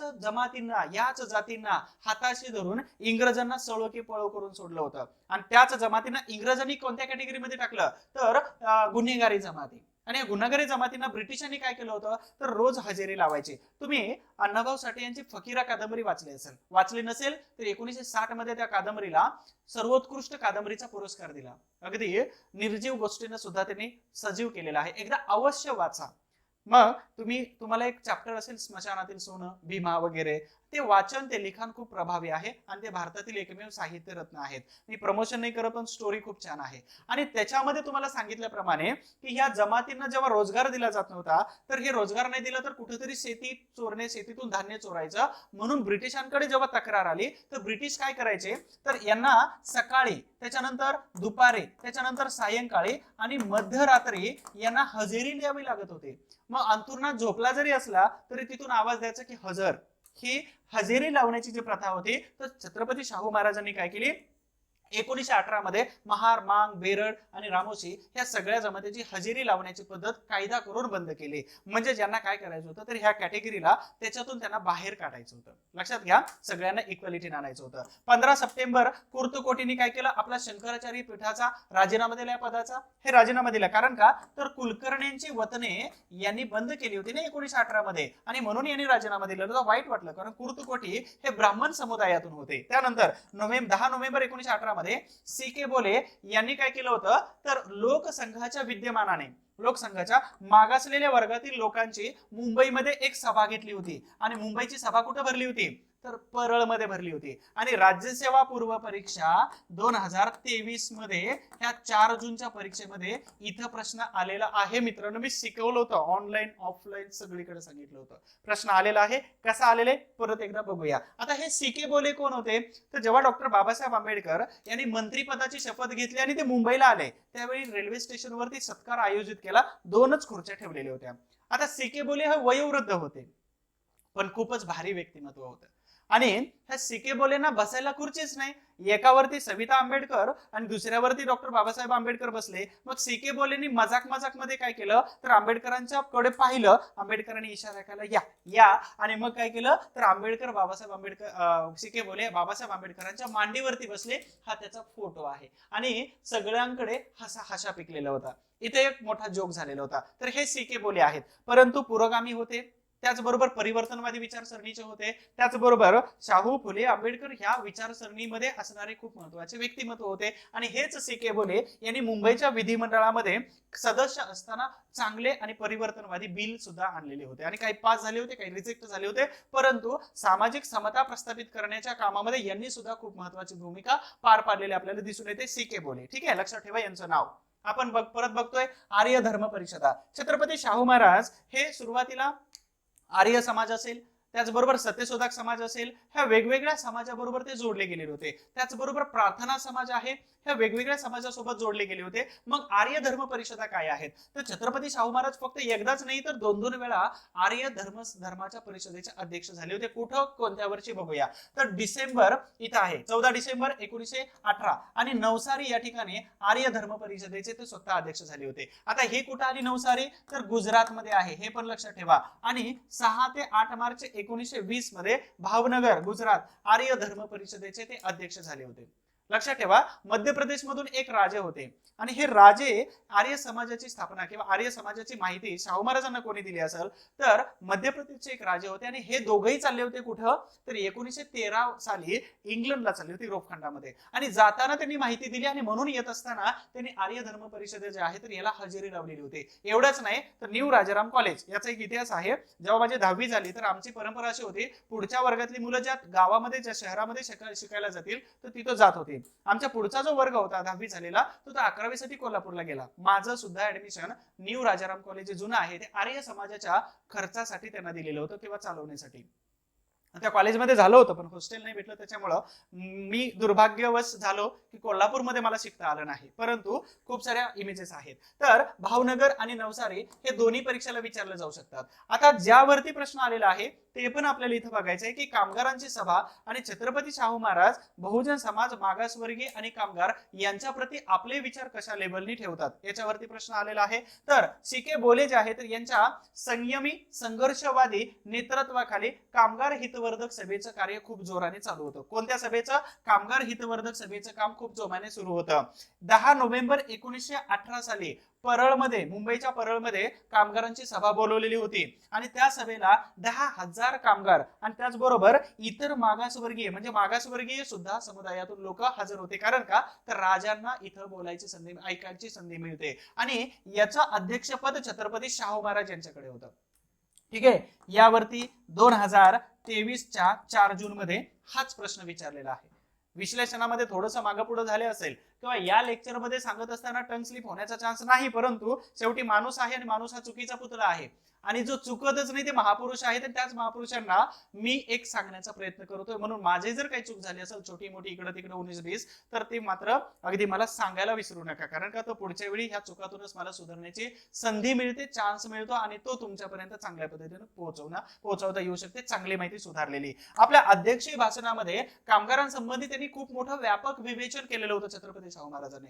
कामगारांचं महत्व हे त्यांना माहित होतं, कारण का तर ही गोष्ट आहे 1918 ची, परंतु इथं 1896 मध्ये दुष्काळ पडला असताना इथं सार्वजनिक वितरणाची पद्धत असेल किंवा लोकांना काम देणं असेल, माझी जनता मेली नाही पाहिजे, माझी जनता जगली पाहिजे आणि ती पण आत्मसन्मानाने जगली पाहिजे असा विचार ठेवणारे हे छत्रपती शाहू महाराज होते. आणि त्यांना हे काही नवीन नव्हतं आणि म्हणूनच ते काय म्हणतात की मुंबई शहर हे व्यापार आणि उद्योगधंदा याच्या बाबतीमध्ये खूप सुप्रसिद्ध आहे, तुम्हाला कधीच मरू देणार नाही. हे वाक्य कदाचित आजपर्यंत लोकांना आठवत पण नसेल की कोणी म्हटलं होतं, परंतु मुंबई कधीच लोकांना अगदी भुकेल्या पोटाने झोपू देत नाही, कारण काम देते, पुणे असो किंवा मुंबई असो.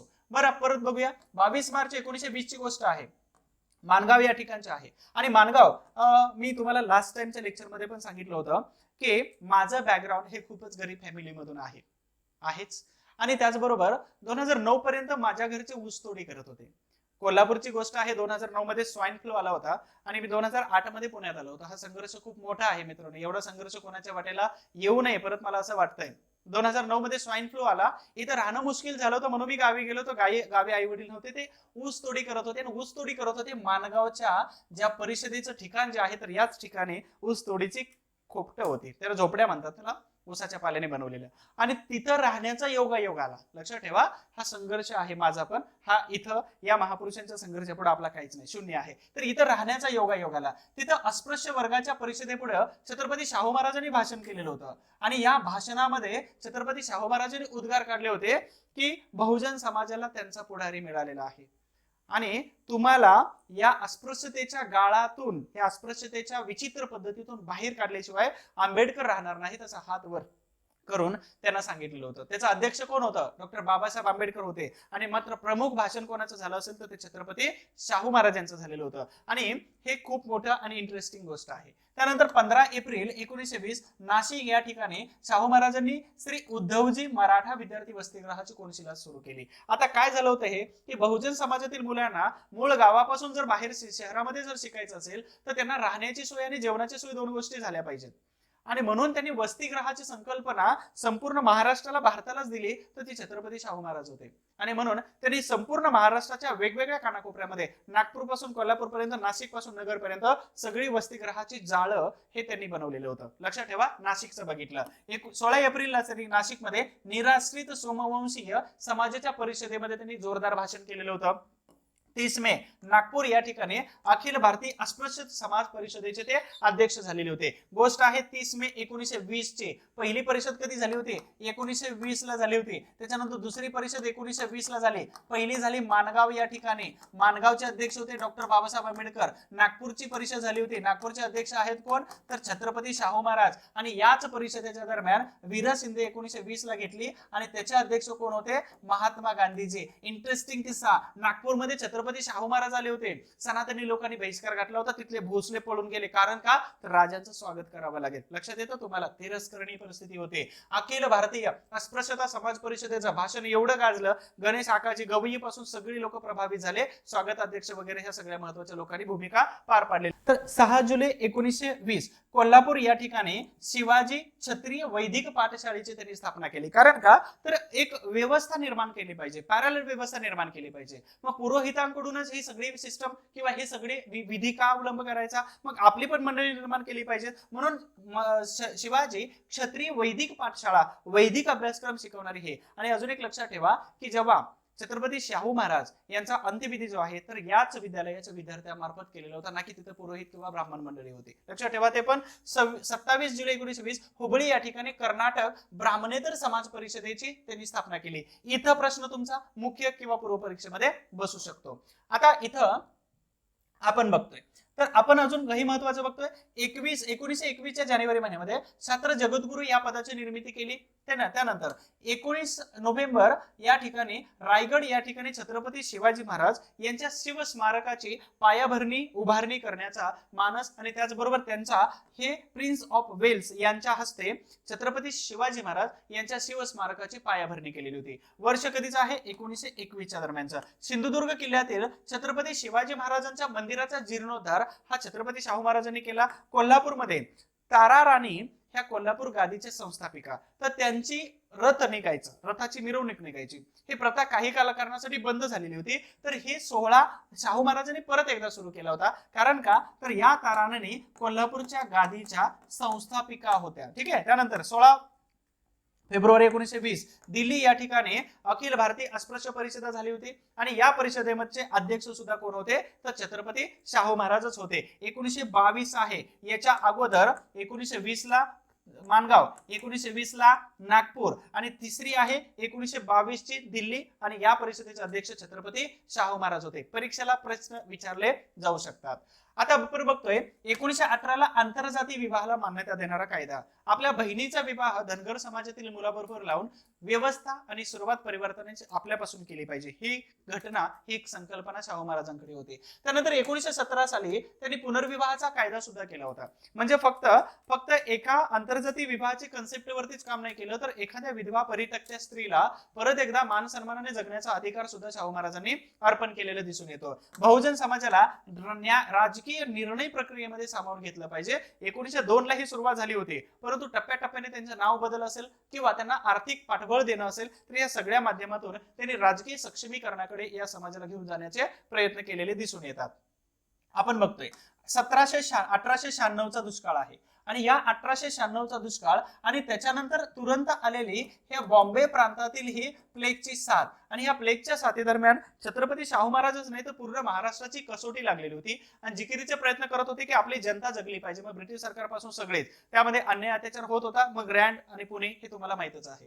तर यामध्ये पूर्णपणे छत्रपती शाहू महाराज स्वतः उतरले होते. यांना मदत कोणाची मिळाली होती तर भास्करराव जाधव हे पूर्ण ताकदीनिशी या शाहू महाराजांच्या मदतीला धावून आले होते. त्यांनी Chhatrapati Shahu Maharaj spinning and viewing mill सुरू केली. याचा उद्देश काय आहे तर लोकांच्या हाताला काम मिळालं पाहिजे आणि काम मिळण्याच्या माध्यमातून अर्थात रोजगाराच्या माध्यमातून त्यांना खाण्यापिण्यासाठी पैसा मिळाला पाहिजे, हा शाहू महाराजांचा शुद्ध प्राथमिक उद्देश होता.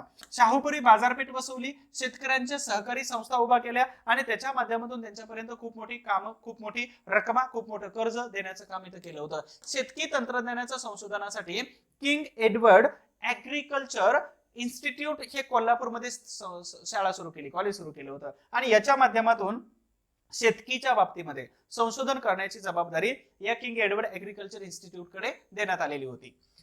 आता तुम्हाला सगळ्यांना माहित असेल की छत्रपती शाहू महाराजांच्या बाबतीमध्ये एक घडलेला किस्सा आहे. ह्या पाठीमागे जो दिसणारा जो तलाव आहे तर हा महाराणी लक्ष्मीबाई तलाव आहे आणि हा लक्ष्मीबाई तलाव जो आहे तर याची निर्मिती कशी झाली खूप इंटरेस्टिंग स्टोरी आहे.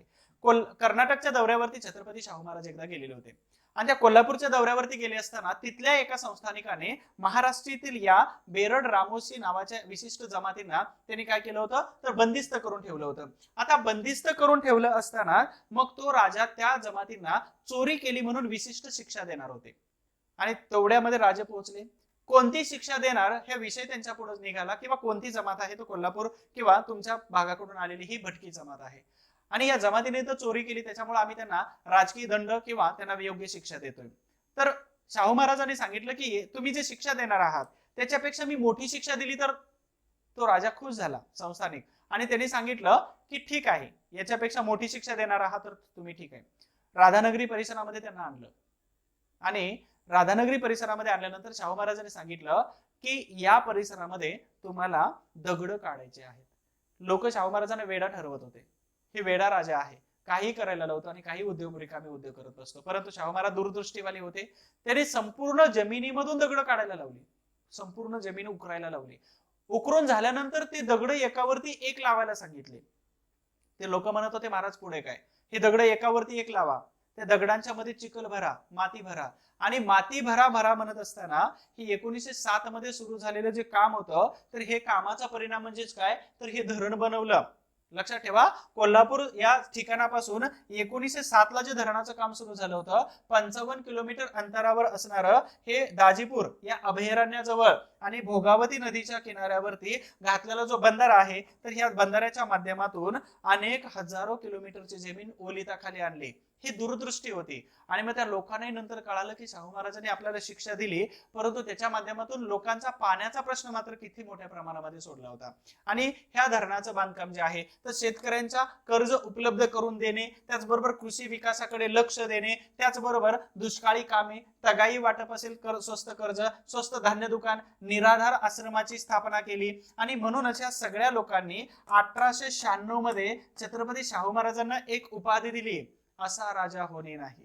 आणि मग आपण पण म्हणायला हरकत नाही की असा राजा कदापि होणे नाही. ठीक आहे, कारण का तर प्रत्येक वेळी जनतेच्या कल्याणाचं काम करत होते. शिक्षा जरी द्यायची म्हटली तर त्यातून इतर जनतेचं सुद्धा कल्याणकारी काम आणि त्याचा उद्देश साध्य करणारे हे छत्रपती शाहू महाराज होते. तुम्हाला सगळ्यांना या धरणाची इंटरेस्टिंग स्टोरी आवडली असेल. चॅनलला नवीन असाल तर सबस्क्राईब करून जावा, पुढचे व्हिडिओ मिळत जातील. पुढे बघूया आपण 1908 मध्ये हे अंमलात आणून त्यांनी बंधाऱ्याला एक नाव दिलंय. याचं काम सुरुवात कधी केली होती 1907 मध्ये आणि काही आरोपी होते, ह्या आरोपींना शिक्षा देण्याच्या माध्यमातून त्यांनी कामाला सुरुवात केली. 1908 मध्ये या तलावाला नाव दिलं महाराणी लक्ष्मीबाई तलाव. ठीक आहे, हे त्यांच्या पत्नीचं नाव होतं. 1911 मध्ये शाहू महाराज यांच्या प्रेरणेने सत्यशोधक समाज सुरू केला. त्याचे परमनंट अध्यक्ष भास्करराव जाधव, कार्यक्रमाचे अध्यक्ष घोसरवाडकर होते परशुराम, हे तुम्हाला शिकवलंय. 1902 मध्ये सक्तीच्या आणि मोफत शिक्षणाचा कायदा पास करून घेतला. भारत सरकारने 2009 मध्ये केलेला होता.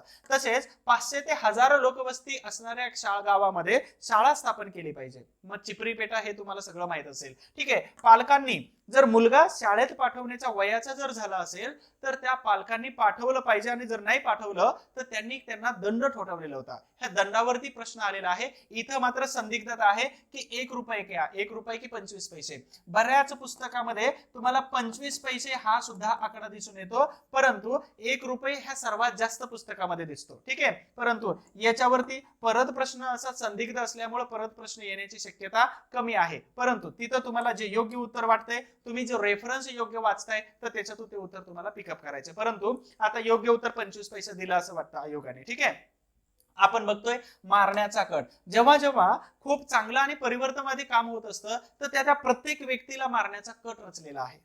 सांगू, छत्रपती शिवाजी महाराज यांनाही मारण्याचा कट, छत्रपती शाहू महाराज, महात्मा ज्योतिबा फुले, डॉक्टर बाबासाहेब आंबेडकर पुणे कराराच्या वेळी प्रत्येक महान व्यक्तींना मारण्याचा प्रत्येक वेळी कट केलेला आहे. परंतु प्रत्येक वेळी यांचं कार्य आणि यांना मिळणारा जनतेचा जो आशीर्वाद होता तो खूप मोठा होता. अशाच पद्धतीने छत्रपती शाहू महाराज यांना पुरोगामी सनातनी या विचारसरणीच्या अर्थातच इथं पंडित गटाच्या काही लोकांनी मारण्याचा कट केला होता. मुलीचं लग्न होतं, 1908 ची गोष्ट आहे. मुंबईवरून ट्रेन निघाली, कोल्हापूरच्या रेल्वे स्टेशन मध्ये ट्रेन आली आणि त्यांनी ज्या बग्गीमध्ये बॉम्ब ठेवला होता, अर्थात त्या ट्रेन किंवा बग्गीमध्ये, तर त्या याच्यामध्ये छत्रपती शाहू महाराज नव्हते, ते पाठीमागच्या ट्रेन येणार होते. शाहू महाराज वाचले आणि मग त्यांनी गव्हर्नरला पत्र पाठवलं की महाराष्ट्रामध्ये असे काही तरुण आहेत की जे तरुण इंग्लंड असेल, रोम असेल, पॅरिस असेल, फ्रान्स असेल, या वेगवेगळ्या देशामध्ये बॉम्ब बनवण्याची कला शिकतात, आणि तुम्हाला अगोदर पाठवलेलं पत्र खोटं वाटलं तर याचा पुरावा हा घ्या की इथं एक घोडी मेलेली टांगा पलटी झालेला आहे बॉम्ब स्फोट मध्ये. नंतर ब्रिटिश सरकारचे डोळे उघडे झाले आणि मग नंतर धरपकड सुरू झाली जहालवादी नेत्यांची, त्याचा उल्लेख करतो इथं. तर पंडित गट होता, कल्लप्पा, भरमप्पा निटवे आणि गायकवाड बंधू होते. 2 गट होते कोल्हापूरमध्ये मित्रांनो. त्या 2 गटापैकी एक गट होता तो बाबू गट होता, आणि या बाबू गटाचे नेतृत्व कोण करत होते तर अण्णासाहेब लठ्ठे करत होते. याने आरोप ठेवून यांना वेगवेगळ्या शिक्षा करण्याचा प्रयत्न केला. या शिक्षेमध्ये यांच्या विरोधात तुम्ही साक्ष द्या म्हणून कर्मवीर भाऊराव पाटलांना आतमध्ये ठेवलं होतं. त्यांनी आत्महत्येचा 2 वेळा प्रयत्न केला होता, परंतु सुखरूप राहिले. त्याच्यामुळेच आज आपल्याला रयत शिक्षण संस्था दिसते, स्वावलंबी शिक्षणाचं आपल्याला इथे ब्रीदवाक्य पण दिसतं. आणि म्हणूनच हे अण्णासाहेब लठ्ठे यांचा बाबू गट होता आणि पंडित गट. हा पंडित गट म्हणजे सनातनी होता आणि हा पुरोगामी होता, आणि या गटाने छत्रपती शाहू महाराजांना मारण्याचा प्रयत्न केला होता. प्रत्येक वेळी समतेवर आधारित राज्य निर्माण करण्याचा ज्यांनी प्रयत्न केलेला आहे, समाजात समता आणण्याचा प्रयत्न केलेला आहे, त्या प्रत्येक व्यक्तीचा मारण्याचा कट केलेला आहे आणि तो अपयशी ठरलेला आहे. त्यामुळं जातीमध्ये समाजकंटक लोकांना छत्रपती शाहू महाराज नको होते म्हणून त्यांना ठार मारण्याचे प्रयत्न केले जात होते. एकदा तर मारेकरी पाठवले, एकदा तर त्यांनी बॉम्ब पण फेकलेला होता, परंतु महाराजांना दगा करण्याचा प्रयत्न केला फक्त. मात्र जनतेचं प्रेम, दुवा, आशीर्वाद यांच्या पुण्याईमुळे छत्रपती शाहू महाराज जसे महात्मा फुलेंनी परिवर्तन घडवून आणलं त्या 2 मारेकऱ्यांच्या बाबतीमध्ये, तसंच यांचं सुखरूप जीवन मात्र सुरू झालं. परंतु मात्र 1922 पर्यंत त्यांची प्राणज्योत सुद्धा मालवलेली होती. महाराजांना बदनाम करण्याचे अनेक प्रयत्न झाले, परंतु शत्रू आणि सनातनी विचारसरणी किंवा समाजकंटकांचे सगळे प्रयत्न फेल झालेले दिसून येतात आपल्याला. अस्पृश्यांच्या आर्थिक स्थितीमध्ये सुधारणा केली पाहिजे आणि म्हणूनच त्यांना स्वावलंबी बनवलं पाहिजे. आणि स्वावलंबी बनवण्याचं सर्वात प्रभावी माध्यम जर कोणतं असेल तर ते एकमेव आहे म्हणजे शिक्षण आहे. याचा सर्वात मोठा परिचय आहे गंगाधर कांबळे. अशी एक गोष्ट झाली होती की छत्रपती शाहू महाराज रस्त्याने जात असताना त्यांना पाणी गरजेचं होतं आणि पाणी तिथं देण्यासाठीच कोणीच नव्हतं, म्हणून गंगाधर कांबळेंनी त्या पाण्याच्या ठिकाणावरून पाणी दिलं, म्हणून सनातनी वर्गाने त्यांना मारहाण केली. ही गोष्ट जेव्हा शाहू महाराजांना समजली तर शाहू महाराजांनी सांगितलं की सरकारी कामकाजामध्ये ज्या ज्या व्यक्तींना सह्या पाहिजे आहेत तर त्यांनी गंगाधर कांबळे यांना मेन रोडवरती चहाचं दुकान अजून पण आहे तिथं, ठीक आहे, तर चहाचं दुकान काढून दिलं. सन्मानाने त्यांना जीवन जगण्याचा अधिकार पण दिलेला होता. आणि शाहू महाराजांनी सांगितलं की ज्यांना प्रशासकीय कागदावरती सही पाहिजे त्यांनी गंगाधर कांबळे यांच्या हॉटेलमध्ये यायचं. मग तिथं सगळे प्रशासकीय अधिकारी असायचे, महत्वाचे व्यक्ती असायच्या. शाहू महाराज काउंट करायचे किती आहेत व्यक्ती, तर एवढे. मग गंगाधर कांबळेंना सांगायचे गंगाधर 25 कडक कटिंग चहा प्यावा लागायचा. महाराज स्वतः पितात तिथं. इंटरेस्टिंग स्टोरी आहेत, मी तेवढी सांगणार आहे तुम्हाला. आणि या अस्पृश्य समाजातील व्यक्तींना प्रतिष्ठा प्राप्त करून देण्याचं काम यांनी केलं होतं. अजून एक गोष्ट आहे इंटरेस्टिंग तुम्हा सगळ्यांना, ऍडव्होकेट तुकाराम बुवा मातंग समुदायातील व्यक्ती होते. त्यांचं शिक्षण फक्त 15वी होतं, 3री होतं. आणि त्या व्यक्तीला वकील म्हणून शाहू महाराजांनी उभा केलं. सनातनी व्यक्तींनी टीका केली की तुम्ही तुकाराम बुवा ह्या तिसरी पाच व्यक्तीला तुम्ही वकिली म्हणून उभा करताय, तर अर्थ काय मग एवढं बॅरिस्टर की शिकलेल्या व्यक्तींचा. शाहू महाराजांनी सांगितलं तुम्ही त्यांच्याकडे खटले घेऊन जाऊ नका, विषय संपला. पण अजून एक गोष्ट लक्षात ठेवा, हे वकील एवढे प्रतिष्ठेचे बनले होते की डॉक्टर बाबासाहेब आंबेडकर हे खूपच पराकोटीचे चांगले वकील होते, प्रसिद्ध होते. पण गंमत अशी आहे की डॉक्टर आंबेडकर सुद्धा तुकाराम बुवा यांच्याकडे आपल्या केसेस देत होते. इंटरेस्टिंग स्टोरी आहे, खूप सारे आहेत आणि पुढे अजून आहेत, कथा आहेत खूप मोठ्या न ऐकलेल्या आहेत, अनटोल्ड स्टोरी आहेत. सांगतोय शेवटपर्यंत लेक्चर बघायचे. मात्र आता बघा, छत्रपती शाहू महाराजांना 1898 मध्ये मुलगा झाला, त्यांचं नाव होतं राजाराम आणि त्यांच्याच नावाने ते कॉलेज आहे. राजाराम महाराज यांचा जन्म झाला 1898 आणि आपल्या कोल्हापूरमध्ये कुस्ती स्पर्धा ठेवल्या.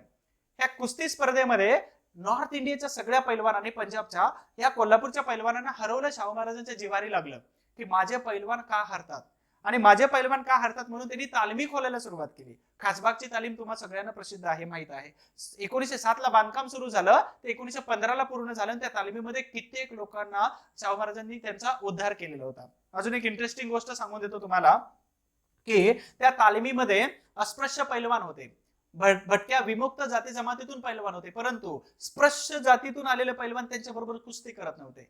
मग आता त्यांची आयडेंटिटी लपवून ठेवली पाहिजे किंवा त्यांना नाव तरी बदललं पाहिजे, जेणेकरून हा आपल्यापेक्षा उच्च आहे असं दिसलं पाहिजे. मग काय करायचे, तर महारांना पैलवान म्हणायचे. अर्थातच मग कुस्ती करणारच ना, चांबारांना सरदार म्हणायचे. भंगी हा समुदाय होता तर त्यांना पंडित म्हणायचे. 1905 ची गोष्ट आहे. 1905 ला भंगी समुदायाने कोल्हापूर संस्थानामध्ये उठाव केला. भास्करराव जाधव खूप हुशार होते, प्रति शाहू महाराज म्हटलं जात होतं.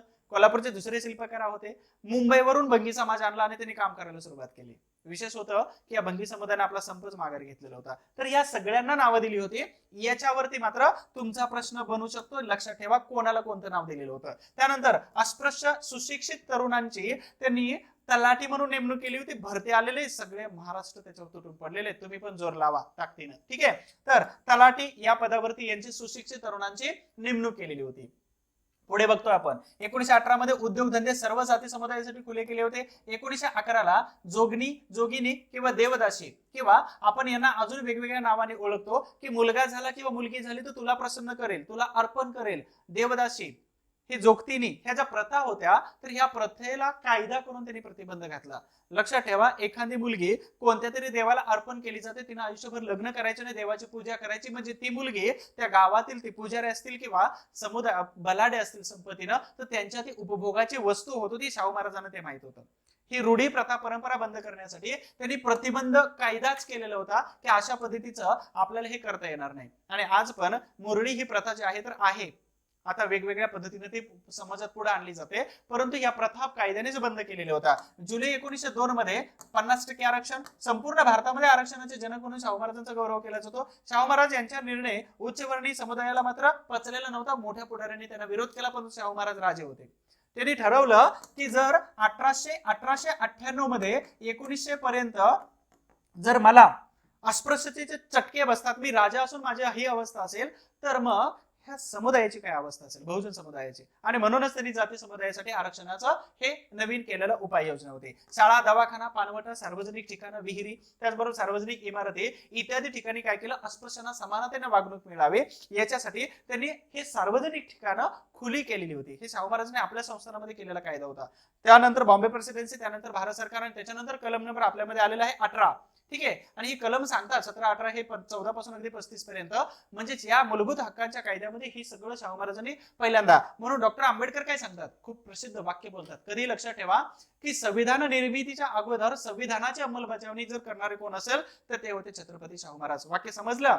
संविधान निर्मितीच्या अगोदर संविधानाची अंमलबजावणी करणारे व्यक्ती कोण असतील तर ते होते छत्रपती शाहू महाराज. हे असे सेंटेन्सेस होते. एवढा मोठा त्यांच्या कार्याचा गौरव होता. माणगावची परिषद 1920 चा आहे. डॉक्टर बाबासाहेब आंबेडकर अध्यक्ष होते. या परिषदेचं नाव आहे दक्खन अस्पृश्य समाजाची परिषद. बाबासाहेब आंबेडकरांना माणगावच्या परिषदेमध्ये इथं काय म्हटलं होतं, दलितांचा नेता आणि भारतीय अग्रणी नेता म्हणून त्यांना घोषित केलेलं होतं. त्याचबरोबर या पुढील काळामध्ये डॉक्टर बाबासाहेब आंबेडकरांनी दलित उपेक्षित समाजाचं नेतृत्व करावं असं आव्हान सुद्धा छत्रपती शाहू महाराज यांनी या परिषदेमध्ये केलेलं होतं. आणि 1947 अर्थातच 1947 असेल, 1949 आणि 1950 राज्यघटना, तर या वर्षी जर छत्रपती शाहू महाराज असतील तर दूरदृष्टी किती होती हे आपल्याला आज समजते. नेहमी डॉक्टर बाबासाहेब आंबेडकर शाहू महाराजांचे कृतज्ञ आहेत.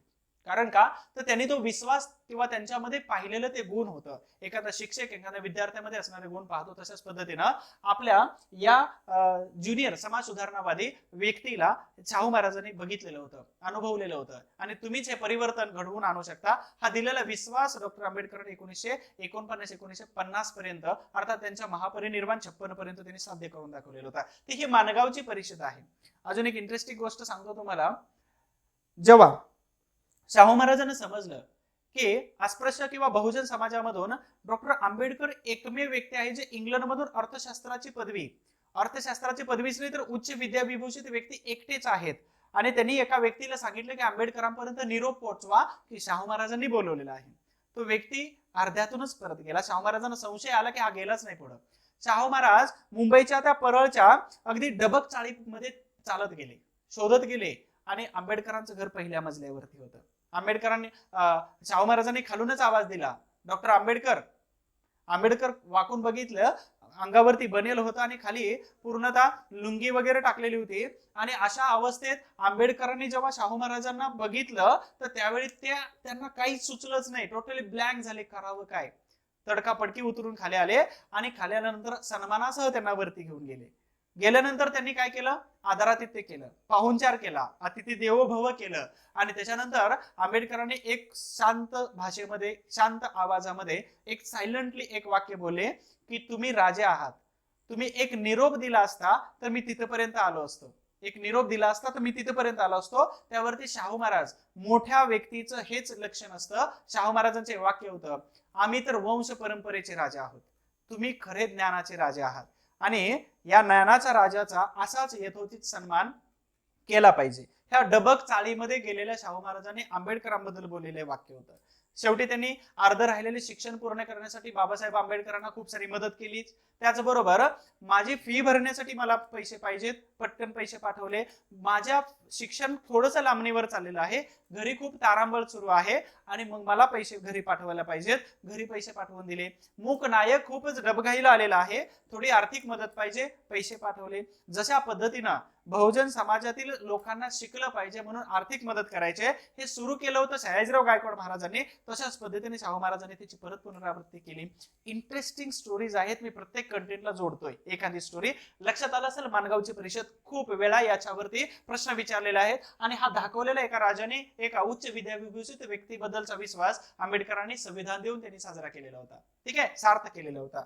बघतोय आपण ब्राह्मणेतर पक्ष. शाहू महाराज यांना जेव्हा सनातनी व्यक्तीने जेव्हा झटके द्यायला सुरुवात केली त्याच वेळी त्यांच्या डोक्यात आलं की आपल्याला एक व्यवस्था निर्माण केली पाहिजे, आपल्याला एक बाजू आपल्याला उचलून धरली पाहिजे परिवर्तनवादी विचाराची. 12 डिसेंबर 1920 ची गोष्ट आहे. जेदे मेन्शन कुठं आहे तर पुण्याच्या शुक्रवार पेठेमध्ये जेदे मेन्शन आहे. हे केशवराव जेदे जे आहेत हे त्यांचं घर होतं आणि केशवराव जेदे यांच्या घरामध्ये हे जेदे मेन्शन होतं. याच जेदे मेन्शन मध्ये महात्मा गांधीजी येत होते आणि त्याचबरोबर छत्रपती शाहू महाराज हे सुद्धा इथंच येत होते. लक्षात ठेवा, जेदे मेन्शन 12 डिसेंबर 1920 ची गोष्ट आहे. संस्थापक कोण कोण होते? भास्करराव जाधव, केशवराव जेदे, आनंद स्वामी, धनाजी शाह कुपर, गंगाजी काळभोर, बापूराव जगताप, आनंद जगताप, वालचंद कोठारी, बापूराव जेदे. ह्या सगळ्या महत्वाच्या व्यक्तींनी काय केलं होतं तर लोकमान्य टिळकांची जे पक्ष होता, जी बाजू होती, जी विचारसरणी होती, तर त्याच्या विरोधामध्ये ब्राह्मणेतर पक्षाची स्थापना केली. परीक्षेला खूप मोठे विचारलं जातं. ब्राह्मणेतर ही चळवळ खूप मोठी आहे आणि त्याच्यामध्ये असणाऱ्या प्रत्येक व्यक्तीबद्दल राज्यसेवा, कंबाईन, स्पर्धा परीक्षा, UPSC सगळ्याच परीक्षेमध्ये यावरती प्रश्न येतो, अजिबात विसरायचं नाही. त्यानंतर आपण बघतो शैक्षणिक कार्यामध्ये केलेली मदत कशी आहे. तर छत्रपती शाहू महाराज यांनी शाळा सुरू केलेल्या होत्या. कोणकोणत्या? प्राथमिक शाळा, माध्यमिक शाळा, पुरोहितांची शाळा, युवराज किंवा सरदार मुलांची शाळा, पाटील शाळा. अण्णासाहेब लठ्ठे यांनी काय केलं होतं, शासन सुव्यवस्था ग्रामीण भागामध्ये पाहणारे पाटील वर्ग आहे, त्या पाटील वर्गाला सुशिक्षित जर बनवलं, निरक्षर वर्गाला सुशिक्षित जर बनवलं तर शासन सुव्यवस्थेचा तिथला पार्ट खूप स्ट्रॉंगली कव्हर करू शकतात. म्हणून पाटील शाळा. उद्योग शाळा, संस्कृत सत्यशोधक शाळा, सैनिकी शाळा, बालवीर शाळा, डोंबारी मुलांची शाळा आणि कला शाळा. ह्या सगळ्या शाळांची निर्मिती छत्रपती शाहू महाराजांनी शैक्षणिक कार्याच्या मध्ये आपण बघून घेतोय. यानंतर आपण बघतोय की वसतिगृह कुठे कुठे सुरू केलेली होती. ह्या वसतिगृहांचा डाटा तुम्हाला कुठेही मिळून जातोय. मी थोडासा स्पीडली घेतो. व्हिक्टोरिया वसतिगृह आहे 1901 मध्ये, दिगंबर जैन बोर्डिंग. इथंच आपले कर्मवीर भाऊराव पाटील हे इथं शिक्षण झालेलं होतं. त्याचबरोबर वीरशैव लिंगायत विद्यार्थी वसतिगृह 1906, मुस्लिम 1906, मिस क्लर्क हॉस्टेल 1908 आहे. देवज्ञ शिक्षण समाज बोर्डिंग 1908, नामदेव बोर्डिंग, पांचाळ ब्राह्मण वसतिगृह, सरस्वतीबाई गौड सारस्वत ब्राह्मण विद्यार्थी वसतिगृह. फक्त शाहू महाराज यांनी बहुजन वर्ग, अस्पृश्य वर्ग, मराठा यांच्यासाठीच नाही तर प्रत्येक कम्युनिटीसाठी त्यांनी केलेलं होतं. म्हणजे अर्थात सांगायचा उद्देश हा आहे की प्रत्येक ब्राह्मण कम्युनिटीतील व्यक्ती किंवा फॅमिली हे खूपच हायली रिच असेल किंवा खूपच उच्च विद्याविभूषित तर असं पण आहे. हे आपल्याला मान्य असायला पाहिजे. नसेल तर आपल्याला एक तिरस्करणी भूमिका असते की नाही हा असा आहे तर तसा, तो खालचा आहे तर तसा. इक्वॅलिटी हे आपल्याला शिकायचे आणि समानता. इंडियन ख्रिश्चन हॉस्टेल आहे. कायस्थ प्रभू विद्यार्थी वसतिगृह, आर्य समाज गुरुकुल 1918चं हॉस्टेल आहे. अजून काही हॉस्टेल्स आहेत. वैश्य बोर्डिंग ढोर आणि चांभार मुलांसाठी. शिवाजी वैदिक विद्यालय वसतिगृह 1920 आहे. Prince Shivaji Maratha boarding house आहे. इंडियन ख्रिश्चन हॉस्टेल आहे. ठीक आहे. त्यानंतर नाभिक विद्यार्थी सोमवंशी आर्य क्षेत्री बोर्डिंग आहे. तर देवांग उदाजी मराठा वसतिगृह, चौथी शिवाजी मराठा वंजारी समाज, शाहू महाराज छत्रपती शाहू बोर्डिंग नाशिक, चोखामेळा वसतिगृह नागपूर आहे आणि छत्रपती ताराबाई मराठा बोर्डिंग पुणे 1920 आहे. तर एवढ्या सगळ्या वसतिगृहांची स्थापना छत्रपती शाहू महाराजांनी केलेली होती. छत्रपती शाहू महाराजांनी वेगवेगळ्या वर्तमानपत्रांना केलेली मदत. हे सगळे ब्राह्मणेतर पक्ष होते किंवा ब्राह्मणेतर वर्तमानपत्र होते. ठीक आहे. तर यामध्ये जागरूक हे वालचंद कोठारी यांचं होतं, कैवारी दिनकरराव जवळकरांचं होतं, मूकनायक हे डॉक्टर बाबासाहेब आंबेडकरांचं होतं आणि त्याचबरोबर हंटर हे खंडेराव बागल यांचं होतं, राष्ट्रवीर शामराव देसाई, तेज दिनकरराव जवळकर. अर्थात हे महत्वाचे वर्तमानपत्र आहेत. त्याचबरोबर अजून काही महत्वाचे वर्तमानपत्र आहेत. प्रबोधन केशवराव ठाकरे, ब्राह्मणेतर व्यंकटराव गोडे, डेक्कन रयत वालचंद कोठारी, जागृती भगवंतराव पाळेकर, विजय मराठा श्रीपतराव शिंदे. आता यामध्ये एक गोष्ट राहिली, मी मुद्दाम ठेवलेली आहे की कोणत्या वर्षी. लक्षात ठेवा, छत्रपती शाहू महाराजांनी या वर्तमानपत्रांना जी मदत केलेली आहे तर ही कोणत्या वर्षी केलेली याचा एक चार्ट बनवा, तुम्हाला व्हॉट्सअपला किंवा टेलिग्रामला पाठवून ठेवा. ठीक आहे. तुम्ही काम करताय हे मला पण वाटलं पाहिजे. यानंतर आपण बघतोय कलावंतांना राजाश्रय दिलेला होता. मग यामध्ये चित्रकार बाबूराव पेंटर आहेत, दत्तोबा दळवी आहेत आणि आबालाल रहिमान आहेत. यांना गायिका आणि गायक कोण कोण आहेत? अल्लादिया खा, हैदरबक्ष खा, गुरुजी खा, त्याचबरोबर सुरश्री केसरबाई, गानचंद्रिका, अंजनीबाई मालपेकर या सगळ्या महत्वाच्या व्यक्तींना कलावंतांना राजाश्रय दिला होता. हे प्राचीन भारतापासून आपण शिकत आलेलो आहे. छत्रपती शाहू महाराजांनी सुद्धा दिलेला होता. त्यांनी अनेक नाटक कंपन्यांना आणि गुणी कलावंतांना आपल्या राजदरबारामध्ये किंवा राजदरबाराच्या वतीने पैसे देणं किंवा आर्थिक मदत त्यांची भागवणे किंवा करणे या सगळ्या गोष्टी केलेल्या होत्या. अजून काही महत्वाचं की बालगंधर्व आणि संगीत सूर्य केशवराव भोसले जे आहेत तर हे महान कलावंत महाराष्ट्राला जे मिळाले तर छत्रपती शाहू महाराजांनी तेव्हा दिलं होतं. यामध्ये मला बालगंधर्व यांची एक स्टोरी आठवते. थोडक्यामध्ये प्रत्येक घटनेला एक स्टोरी जोडलेली आहे. बालगंधर्व यांचं वय लहान होतं, अर्थात 9-10 वर्षाचे असावेत आणि याच कालावधीमध्ये त्यांचे वडील दरबारामध्ये त्यांना घेऊन गेले आणि दरबारामध्ये गेल्यानंतर त्यांनी एक गायन अनुमती घेतली आणि एक गाणं म्हटलं. ते गाणं म्हटल्यानंतर शाहू महाराजांना एवढं आवडलं की त्यांनी त्यांची स्तुती केली. स्तुती करून त्यांना बोलवलं, हातवारे न करता फक्त बोलवलं. त्याच्यावरती तो मुलगाच काही जागेवरून हल्ला नाही, म्हणजे ते बालगंधर्व होते आणि जागेवरून काय हल्ले नाही. तर त्याच्यावरती त्यांच्या वडिलांनी सांगितले की महाराजांना ऐकू येत नाही. महाराजांनी इशारा केला आणि इशारा केल्यानंतर ते जवळ गेले आणि सांगितलं की खूप छान गायलं आणि मग त्या व्यक्तीला तिथं सत्कार केला. सत्कार केल्यानंतर त्या एका प्रशासकीय अधिकाऱ्याला सांगितलं की यांची वैद्यकीय जबाबदारी खर्चाची ही तुम्ही भागवा, म्हणजे आपल्या दरबाराकडून होईल. आणि असे महान कलावंत म्हणजे बालगंधर्व हे महाराष्ट्राला कोणी दिले होते? शाहू महाराजांच्या अर्थात या राजश्रय प्रक्रियेमुळे मिळालेले होते. आपण बघतोय राजर्षी शब्दाचा अर्थ. राजर्षी म्हणजेच काय?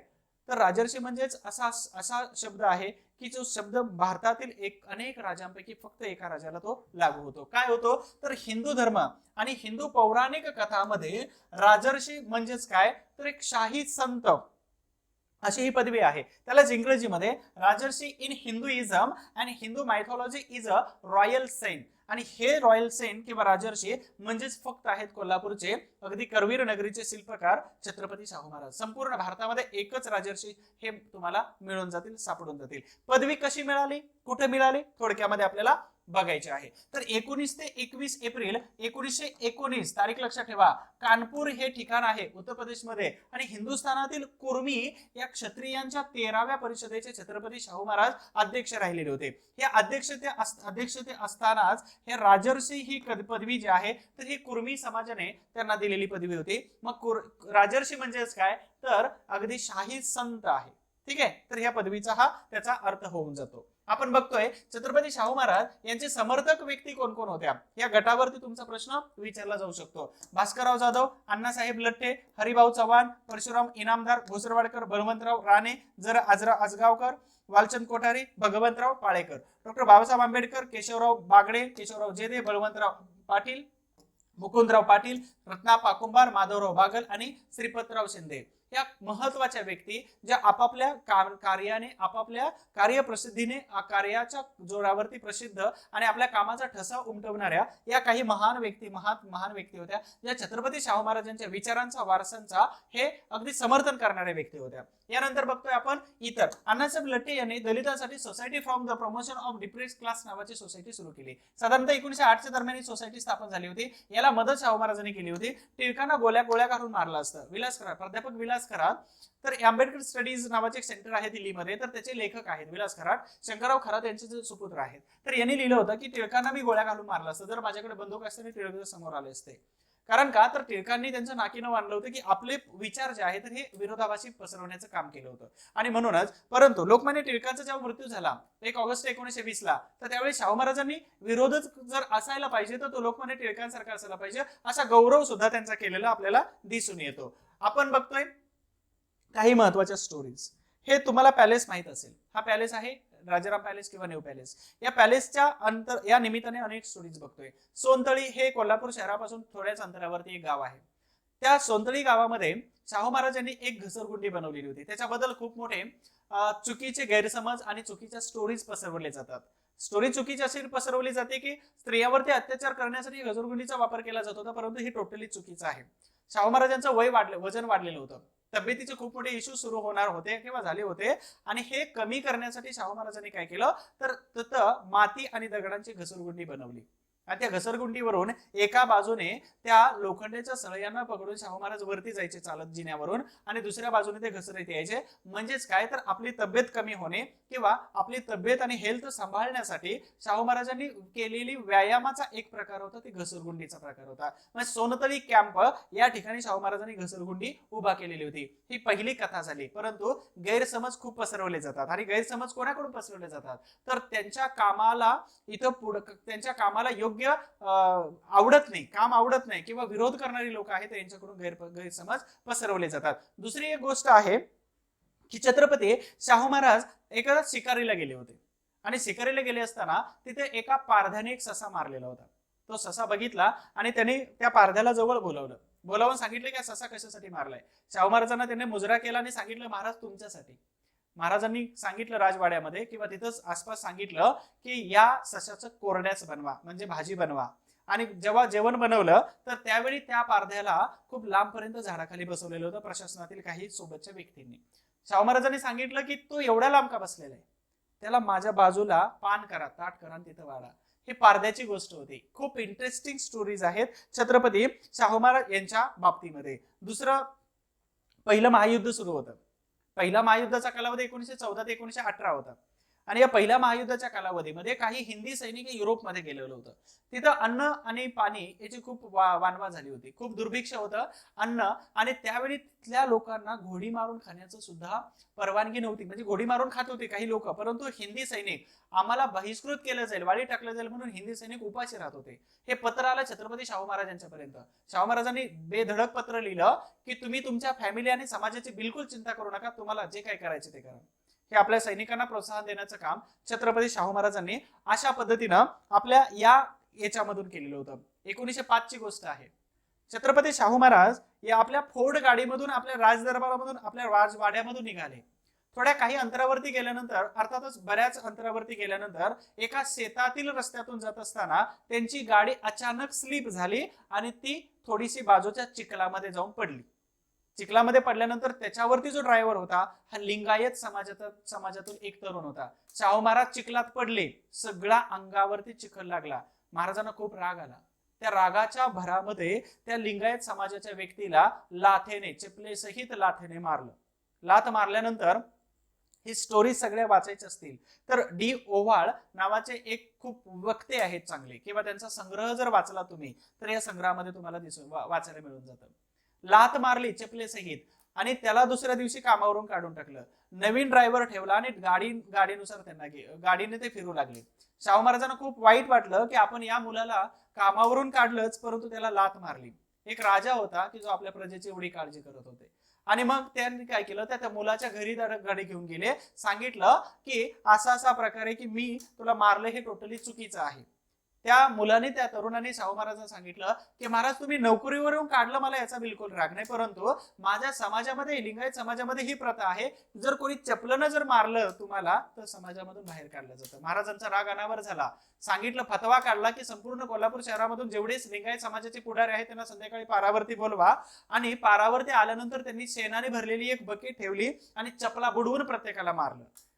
मग या लोकांनी प्रश्न विचारला की तुम्ही आम्हाला असं का केलं. याने विचारलं की तुम्ही या व्यक्तीला जर मी चपलेने मारलं म्हणून तुम्ही समाजातून बाहेर काढत असाल तर तुम्हाला मी सगळ्यांना शेणाच्या चपलेने मारलेले, आता काय कराल. प्रथा मोडायची असेल तर सुरुवात अशापासून शाहू महाराजांनी केलेली होती. अजून एक महत्वाची गोष्ट आहे, महाराणी लक्ष्मीबाई या छत्रपती शाहू महाराजांच्या पत्नी होत्या. त्यांना असं वाटलं की श्रावण महिना चालू आहे आणि आपल्या घरामध्ये पोथीपुराण, रामायण, महाभारत हे ग्रंथ वाचायला पाहिजेत, पारायण, पोथीपुराण केलं पाहिजे. शाहू महाराज सांगितलं हे काही नाही, थोतांड आहे, करू नका. परंतु त्यांनी आपल्या पत्नीचं म्हणणं सुद्धा तेवढ्याच ताकदीने त्यांनी मानायला सुरुवात केली. मग शाहू महाराज चालले होते कुठं, तर युरोप खंडामध्ये चालले होते. आणि शाहू महाराजांनी सांगितलं ठीक आहे, तुम्हाला करायचं असेल तर करा, पण मत्स्यपुराण नावाचा ग्रंथ वाचायला लावा किंवा पारायण करा मत्स्यपुराणाचं. आणि शाहू महाराज जेव्हा युरोपला गेले आणि पारायण इकडे सुरूच होतं. मत्स्यपुराण 18 पुराण आहेत, त्याच्यामध्ये विष्णू पुराण, मत्स्यपुराण, वराह पुराण खूप सारे आहेत, त्यापैकी मत्स्यपुराण. आणि शाहू महाराज जेव्हा परत आले त्यावेळी 17वा अध्याय चालू होता. लक्षात ठेवा, कितवा? 17वा अध्याय सुरू होता. आणि हा 17वा अध्याय सुरू होता. शाहू महाराजांनी काय केलं, लक्ष्मीबाई महाराणी यांना परमिशन घेतली की मी पण बसू का. त्यांनी सांगितलं बसा महाराज. आणि बसा म्हटल्यानंतर तो 17व्या अध्यायामध्ये जो कन्सेप्ट होती, तर ही कन्सेप्ट धर्माच्या आणि टोटली स्त्रियांच्या विरोधामध्ये होती. हे वाचत असताना आणि विश्लेषण इथं नाही सांगत आहे, ठीक आहे. ऐकायचं असेल तर फोन करा, मी सांगतो फोनवरती तुम्हाला काय होतं ते. आणि म्हणजे गैरसमज पसरू शकतात म्हणून नाही सांगू शकत.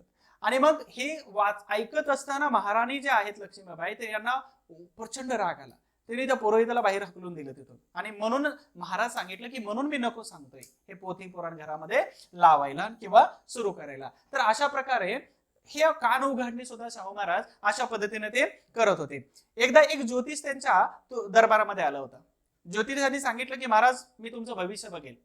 शाहू महाराजांनी सांगितलं मला आता खूप गडबड आहे, मला जाऊ दे. नाही म्हणे 2 मिनिटात बघतो. नाही, मला ऐकायचं नाही कारण मला खूप अर्जंट काम आहे. महाराज निघून चालले दरबारातून. आणि दरबारातून जात असताना त्या द्वारपालाला सांगितलेलं पहिलं तुरुंगात टाका.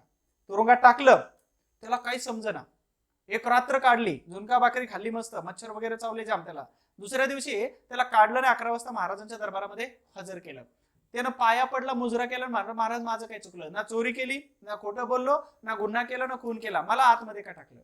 महाराजांनी त्याला प्रश्न विचारला की जर दरबारामध्ये गेल्यानंतर मला तुरुंगात टाकणार हे जर तुला कळालं असतं तुझं भविष्य, तर तू माझं भविष्य काय सांगणार आहे.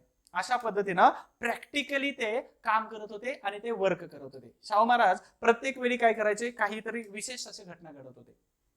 आता सिंदूर फासलेले देव याची एक स्टोरी सांगतो. नक्की तुम्हाला ही स्टोरी आवडणार आहे. तुम्ही शेअर करत चला तुमच्या मित्रांना हे लेक्चर.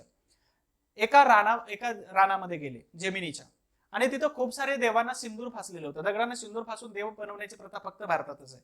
ही अद्भुत कला फक्त भारतीय व्यक्तींनाच आहे आणि भारतामध्येच जन्माला आलेली, हे भारताच्या बाहेर जाता कामा नये. ठीक आहे, अद्भुत कला आहे. शाहू महाराजांनी आपल्या सोबत असणाऱ्या सैनिकांना किंवा सोबत असणाऱ्या लोकांना सांगितलं सिंदूर फासलेले सगळे दगड गोळा करा ना माझ्या गाडीमध्ये टाका. सगळी लोक म्हटली की महाराज आम्ही धार्मिक भावना दुखावणार नाही म्हणून आम्ही करू शकत नाही. महाराजांनी काही दगड गोळा केले, गाडी भरली आणि निघाले. त्याच्यावरती त्यांनी सांगितलं की असं का केलं तुम्ही.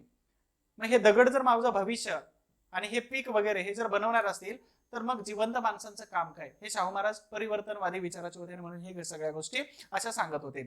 आता यांना सेंद्रिय देव असं नाव त्यांनी दिलेलं आहे. त्याच्यानंतर अजून एक महत्वाची गोष्ट आहे की सुधारक हॉटेल गंगाधर कांबळे यांना काढून दिलेलं होतं.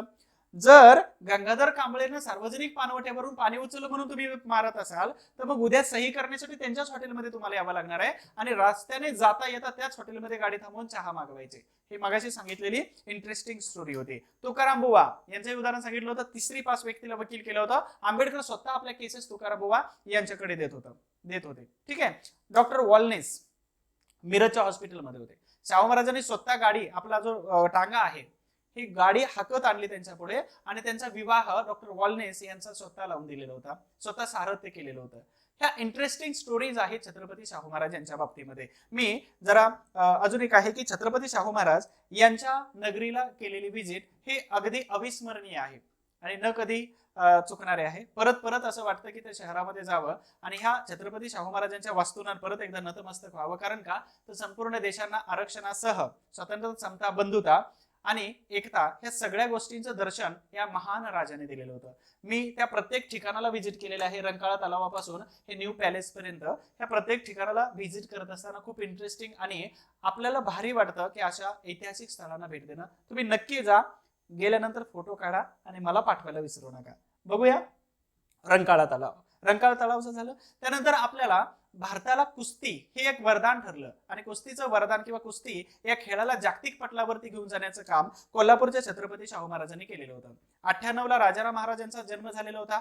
कुस्तीमध्ये सगळे कोल्हापूरचे पैलवान हरलेले होते. मग इथून पुढं माझा एकही पैलवान हरला नाही पाहिजे असं सांगितलं होतं. धनगर समाजातील देवापा धनगर यांना उचललं.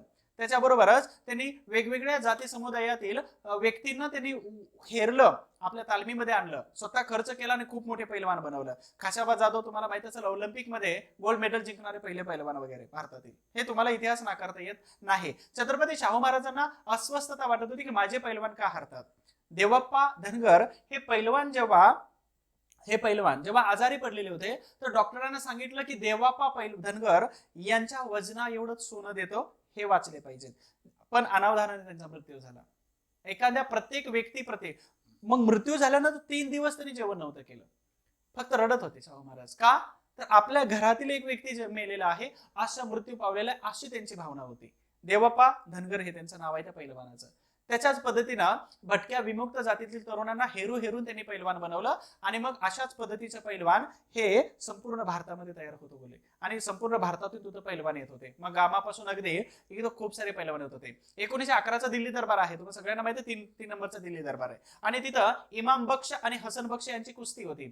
जेव्हा इमाम बक्ष हे जिंकले त्या दिल्ली दरबाराच्या दरम्यान, कुस्ती दरम्यान, तर शाहू महाराज स्वतः गेले, आपला फेटा काढला आणि इमाम बक्ष यांच्या डोक्यावरती घातला आणि त्याचबरोबर त्यांनी हसन बक्ष यांना आलिंगन करायचं मात्र विसरले होते. म्हणजे जशा पद्धतीने जेते असतो तशाच पद्धतीने पराभव झालेला तेवढ्याच ताकदीने लढलेला असतो. दोघांचाही सन्मान करण्याची जी भूमिका ही छत्रपती शाहू महाराजांनी पार पाडलेली होती. 1907ला या खासबाग मैदानाचं बांधकाम सुरू केलं. 1915 पर्यंत बांधकाम सुरू झालेलं होतं, म्हणजे संपलेलं होतं. बांधकाम पूर्ण झालं आणि जागतिक स्तरावरच्या कुस्त्या इथं मात्र सुरू झालेल्या होत्या. मग याच्यानंतर कोल्हापूरमध्ये पैलवानांची सुरुवात झालेली होती. मग याच्यामध्ये हे देवापा पैलवान तुम्हाला माहित असेल, व्यंकापा बुरुड आहेत, गणपत शिंदे आहेत आणि थोरला गणू भोसले आहेत. तशाच पद्धतीने याच तालिमीमध्ये अनेक पैलवानांचे फोटोज तुम्हाला इथं दिसून येतात. म्हणजेच हे पैलवान आहेत, हे प्रसिद्ध पैलवान तुम्हाला दिसून येतात. प्रसिद्ध वक्तव्य कोणते आहेत? माझा खजिना रिता झाला तरी चालेल, मला त्याची पर्वा नाही, परंतु माणसाला माणुसकीपासून वंचित करणारी रूढी प्रथा परंपरा मला मोडायची आहे. दुसरं, तुम्हाला तुमचा पुढारी मिळालेला आहे छत्रपती शाहू महाराजांनी डॉक्टर आंबेडकर यांच्याबद्दल केलेलं विधान होतं, जनतेला स्वाभिमानाने जगवणे हे माझं कर्तव्य आहे, परंतु स्वाभिमानाने जगवत असताना शिक्षण देणं हे माझं प्राथमिक कर्तव्य आहे, असं शाहू महाराज सांगतात. संविधानापूर्वी आंबेडकर काय सांगतात? संविधानापूर्वी संविधानाची संपूर्ण अंमलबजावणी करणारे एकमेव राजे म्हणजे छत्रपती शाहू महाराज होते. हे प्रसिद्ध वक्तव्य आपल्याला इथं सांगता येतात. त्यानंतर महाराष्ट्राला 3 प्रमुख समाजसुधारकांचा वैचारिक वारसा लाभलेला आहे. छत्रपती शाहू महाराज, महात्मा ज्योतिबा फुले आणि डॉक्टर बाबासाहेब आंबेडकर. आणि या सगळ्यांच्या सर्वात महत्वाचे शिरोमणी जर म्हटलं तर छत्रपती शिवाजी महाराज हे महाराष्ट्राचे, संपूर्ण भारताचे प्रेरणादायी व्यक्तिमत्व होते. आणि पुरोगामी महाराष्ट्राला महात्मा ज्योतिबा फुले, छत्रपती शाहू महाराज आणि डॉक्टर आंबेडकर यांचा पुरोगामी महाराष्ट्र म्हणून आजही ओळखला जातो. 26 जून जयंतीच्या निमित्तानं लेक्चर घेतोय. कृतज्ञता व्यक्त करण्याचा आणि त्याचबरोबर कृतज्ञता दिन वर्ष साजरं करण्याचा हा योगायोग आहे संपूर्ण राज्यासाठी.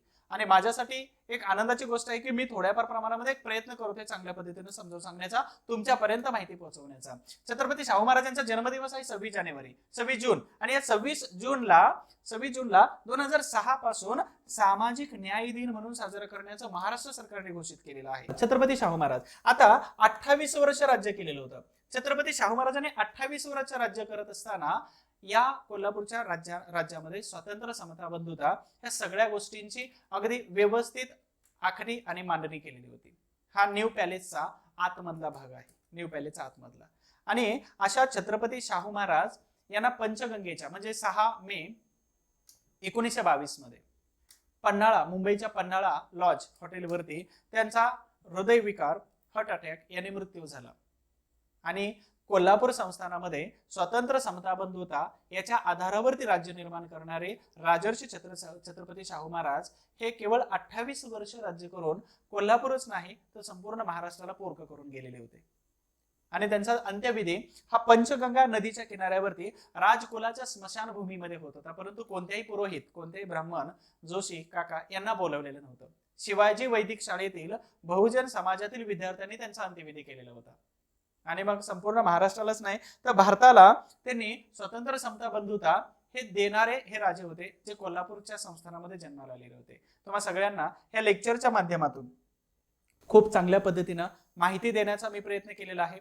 हे लेक्चर कसं आहे, कसं वाटलं तुम्हाला हे मात्र नक्की कमेंट बॉक्समध्ये सांगायला विसरू नका.